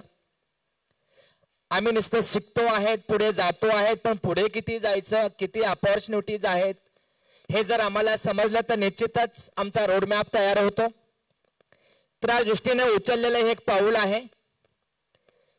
त्यानंतर आपल्याशी संवाद साधला प्रफुल्ल सर यांनी. प्रफुल्ल सर एक चांगले वक्ते, चांगले अनुभवी करिअर काउन्सिलर आहेत, त्यामुळे त्यांच्याही ज्ञानाचा निश्चितच आपल्या करिअरमध्ये फायदा व्हावा हीच इच्छा. मानसी मॅम या जपान आणि इंडिया यांच्यामधला एक दुवा आहेत. ज्या लोकांना जपानसाठी जायचं आहे, फ्युचरमध्ये अपॉर्च्युनिटीज ओळखायच्या आहेत, त्या दृष्टीने निश्चितच त्यांचं योगदान आपल्या देशासाठी खूप मोठं आहे आणि आपल्यालाही त्याचा फायदा व्हावा त्या दृष्टीने मानसी मॅमनी असं अत्यंत अलौकिक असं मार्गदर्शन आपणास केलं. त्यांच्या बरोबर असलेले आमचे गुंजाळ सरांची अतिशय कमी वेळात चांगली ओळख झाली आणि निश्चितच येणाऱ्या कालावधीमध्ये आपण त्यांच्याकडनं खूप मोठा फायदा करून घेणार आहोत. तेही आज स्पष्ट सांगतो, हे अनेक देशांच्या अनेक वेगवेगळ्या इंडस्ट्रीशी रिलेटेड आहेत. आम्ही ऑब्झर्व करतोय, आमची मुलं शिकतायत. मी त्यांच्याकडे हा पहिला प्रश्न मांडला होता, सर या वर्षी 37% ओव्हरऑल इंडियामध्ये प्लेसमेंट झालं, 63% मुलांचं प्लेसमेंट झालं नाही. ते एका नामांकित महाराष्ट्रामधल्या कॉलेजमध्ये व्हाईस प्रिन्सिपल म्हणून काम करता. म्हटलं छातीवर हात ठेवून सांगा, खरंच हे चांगलं आहे का? समोर बसलेत, मी हेच वाक्य बोललो, छातीवर हात ठेवून सांगा. सर म्हटलं हे तितकंस चांगलं नाही, हे आम्हालाही माहित आहे, पण नाईलाज आहे. म्हटलं सर नाईलाज नाही, जर तुम्ही एक छोटीशी चीप बनवू शकतात, या इंडियाच्या लोकांमध्ये एवढी पॉवर आहे, तर आपण यापुढचं पाऊल उचलण्यासाठी तुम्ही काहीतरी हातभार लावावा अशी मी त्यांना विनंती केली. आणि निश्चितच येणाऱ्या कालावधीमध्ये ते आपल्याला आपल्यामधनं शिकून जाणाऱ्या विद्यार्थ्यांसाठी ओव्हरऑल इंडियामध्ये प्लेसमेंटसाठी काम करणार आहेत. त्याबद्दल मी त्यांचे आभार मानणार आहेत.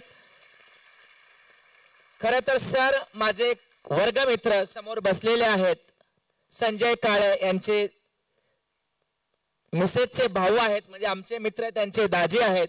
त्यांच्या माध्यमातून त्यांची ओळख झाली आणि त्यांच्याच माध्यमातून ही टीम आज आपल्या समोर आपल्याला चांगलं असं मार्गदर्शन केली. या सर्व टीमचं मी आमच्या रामराज परिवारातर्फे खूप खूप आभार मानतो. आमच्या सर्व शिक्षकांनी, आपण सर्वांनी इतका वेळ दिला, आपलाही तितकाच आभारी आहेत. धन्यवाद. जय हिंद, जय महाराष्ट्र. यानंतर वंदे मातरम होईल. वंदे मातरमनी कार्यक्रमाची सांगता करूया. सर्वांनी आपापल्या जागेवर उभं राहायचंय.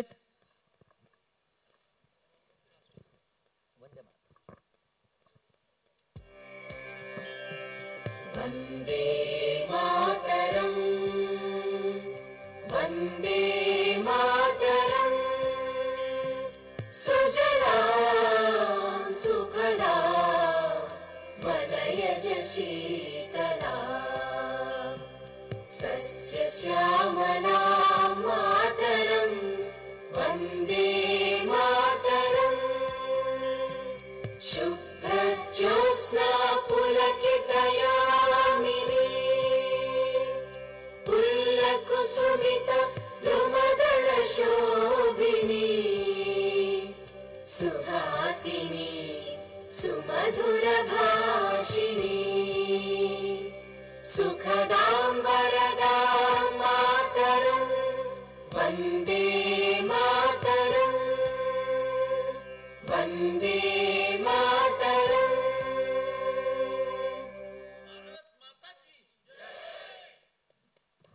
Thank you very much.